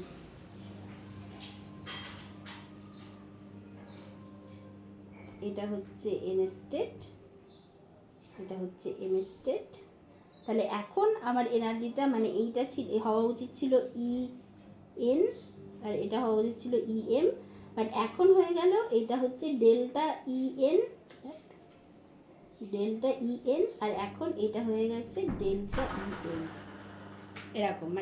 মানে বেসিক্যালি আমার বলা উচিত এইটা ডেল্টা ই এম, এইটা ডেল্টা ই এন এরকম, মানে উইথটা হয়ে গেছে। ঠিক আছে? তাহলে due to Heisenberg uncertainty principle, যেটা কি delta E delta T greater than equals to H cross by 2, যেখানে ডেল্টা টিটা কিন্তু আনসার্টেনিটি ইন টাইম না, ডেল্টা টিটা হচ্ছে average life time of a particular quantum state. মানে যে কোয়ান্টাম স্টেটটা নিয়ে তুমি ইন্টারেস্টেড তার অ্যাভারেজ লাইফ টাইম, সেটাকেই ডেল্টা টি বলা হচ্ছে। এটা কিন্তু টাইম কিন্তু is not a classical observable quantity, সেই জন্য টাইমের কিন্তু কোনো ওই আনসার্টেনিটি টাইম এটা কিন্তু হবে না।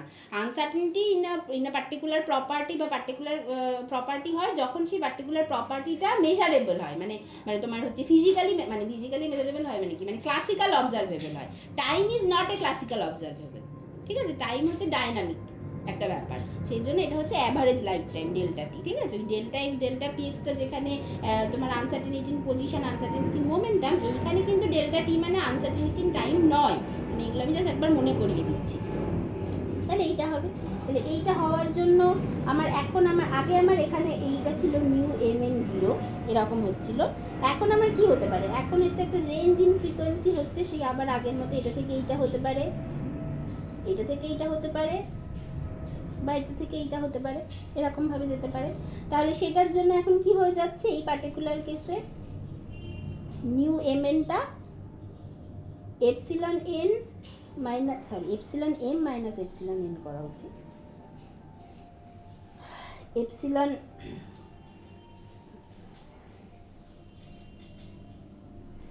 M minus epsilon N by H, এইটা এখন এপসিলন এমটা কি, এপসিলন এমটা হয়ে গেছে, এখন এটা ধরো আমি 0 বলছি।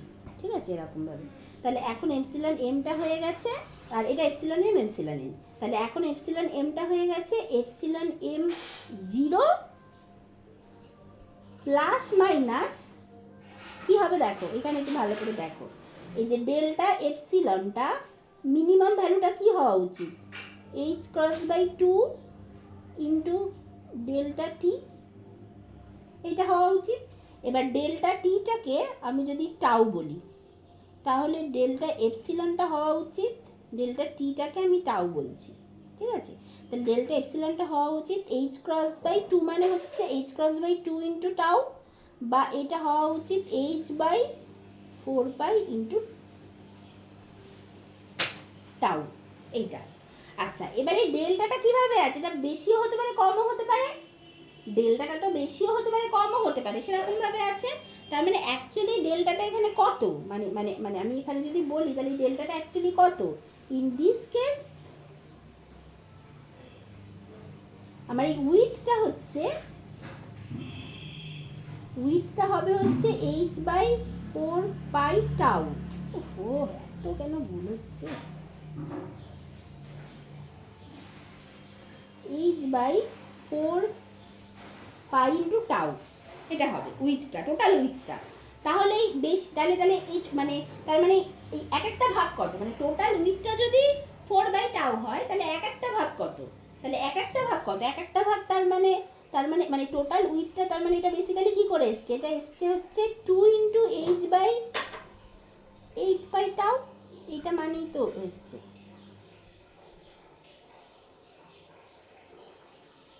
মানে এটাকে উল্টে ভাবো, উল্টে 2 into H by 8 pi tau মানে এইচ বাই 4 পাই টাউ, সেইটা। তাহলে এইখানে আমার এই প্লাস মাইনাস কি লেখা উচিত? তার মানে এটা প্লাসও হতে পারে মাইনাসও হতে পারে, তার মানে এটা আমার লেখা উচিত H by 8 pi tau N, এইটা হবে আমার এখন EM, minus EN zero plus minus H by 8 pi tau N, এইটা বাই এইচ, এখন এইটা হওয়া উচিত। ঠিক আছে? মানে এতক্ষণ আমরা কি বলছিলাম, একটা একটা করে ভাগ দেখছিলাম, তারপরে উইথ বলছিলাম, দুটো জাস্ট ডবল হয়ে যাবে, কারণ প্লাস হতে পারে মাইনাস হতে পারে, এখনো সেটা করছি। এবার হাইজেনবার্গ আনসারটেনিটি প্রিন্সিপাল আমাকে টোটাল উইথটা দিচ্ছে, যেটা হচ্ছে ডেল্টাই, যেটা আমাকে টোটাল উইথটা দিচ্ছে। তার মানে এক একটা ভাগ কত, ওরও অর্ধেক, সেটাই লিখেছি এখানে, ওই জন্য প্লাস মাইনাস লিখেছি। ঠিক আছে? এটা হচ্ছে ব্যাপার। তাহলে আমার এখান থেকে এটা কি হয়ে যাবে? দেখো, এখান থেকে EN zero minus EN zero by H করলে নিউ এম এন জিরো এসে যাবে, প্লাস মাইনাস থেকে যাবে 1/8 pi 1 by tau N minus 1 by tau N, এটা হয়ে যাবে। তার মানে ডেল্টা নিউটা যেটা হবে, মানে নিউ এম এনটা এইটা হলো। তাহলে ডেল্টা নিউ কি? তার মানে এইটা মানে কি? এইটা মানে হচ্ছে nu M N zero plus minus তোমার হচ্ছে বেসিক্যালি ওই যেটাকে আমি বলতে পারি, ধরো ডেল্টা নিউ এম এন, আমি এরকম বলতে পারি, কিন্তু অ্যাকচুয়াল উইথটা কি? বেশিও হতে পারে কমও হতে পারে। তাহলে সব মিলিয়ে টোটাল উইথটা কত হবে? Total with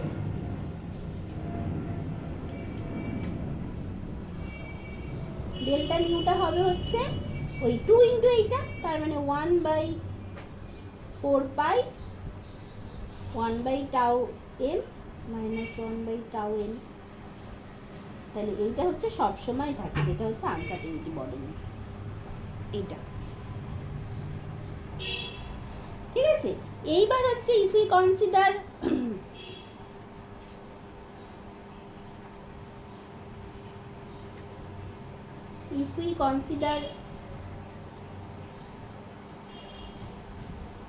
the transition from ground level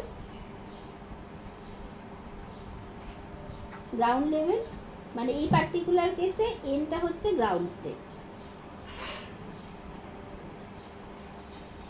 এটা যদি হয়, মানে এনটা হচ্ছে নিচের স্টেট লিখেছিলাম, তাহলে এনটা যদি গ্রাউন্ড স্টেট হয়, তাহলে সেক্ষেত্রে কি হয়? সেটা দেখা যায় যে গ্রাউন্ড লেভেলের তোমার হচ্ছে যেটা হয়, মানে গ্রাউন্ড লেভেলের যে লাইফ টাইম, সেটা সবসময় সব থেকে বেশি হয়। তার মানে সেক্ষেত্রে তোমার হচ্ছে এই টাউ এন, সেইটা হচ্ছে tends to infinity, then tau N tends to infinity.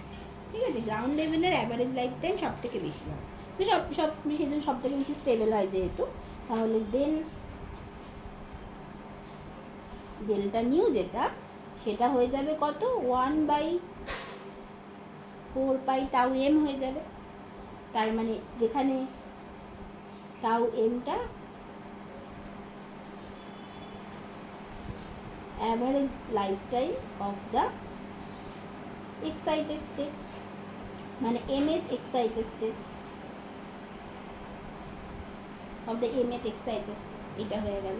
তার মানে ডেল্টা নিউটা কিন্তু এইটার সাথে সমান হয়ে গেল, delta nu proportional to 1/τ m। তার মানে ওই যে এক্সাইটেড স্টেটে ট্রানজিশনটা আমরা কনসিডার করছি তার অ্যাভারেজ লাইফ টাইম যত বেশি হবে তার ব্রডেনিং তত কম হয়। এবার জেনারেলি দেখা যায় এক্সাইটেড স্টেটের অ্যাভারেজ লাইফ টাইম কম হয়, জেনারেলি দেখা যায়, সেই জন্য সবসময় সেখানে একটা ব্রডেনিং থাকে। ঠিক আছে, তার মানে তাহলে এটা হচ্ছে ব্যাপার। এবং এখানে একটা কথা লিখে দিই যে আনসার্টেনটি ইন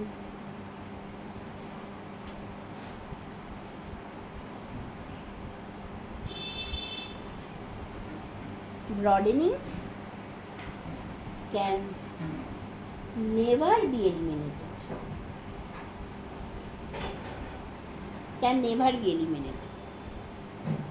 হ্যাঁ, এবং সেই মানে এটা সব সময় থাকে, সেই জন্য with arises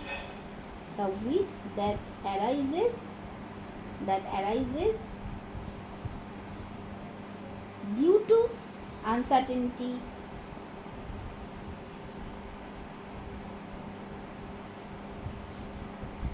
broadening is called the natural width,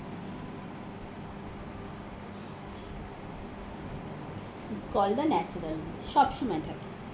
ঠিক আছে, এটাকেই বলে ন্যাচারাল উইথ বা ন্যাচারাল ব্রডেনিং, এটা সব সময় থাকে। ঠিক আছে, তাহলে এই হচ্ছে ব্যাপার, আর কিছু না, হয়ে গেল। এই এবার নেক্সট দিন থেকে আমরা অ্যাকচুয়ালি রোটেশনাল স্পেকট্রোস্কোপিতে ঢুকে যাবো, মানে অ্যাকচুয়াল স্পেকট্রোস্কোপিতে ঢুকে যাবো। তাহলে এই 3টে ক্লাস হলো is all about the basic of the spectroscopy. এবার অ্যাকচুয়ালি আমরা স্পেকট্রোস্কোপিতে ঢুকে যাবো। ঠিক আছে, তাহলে কোনো অসুবিধা হলে বলো।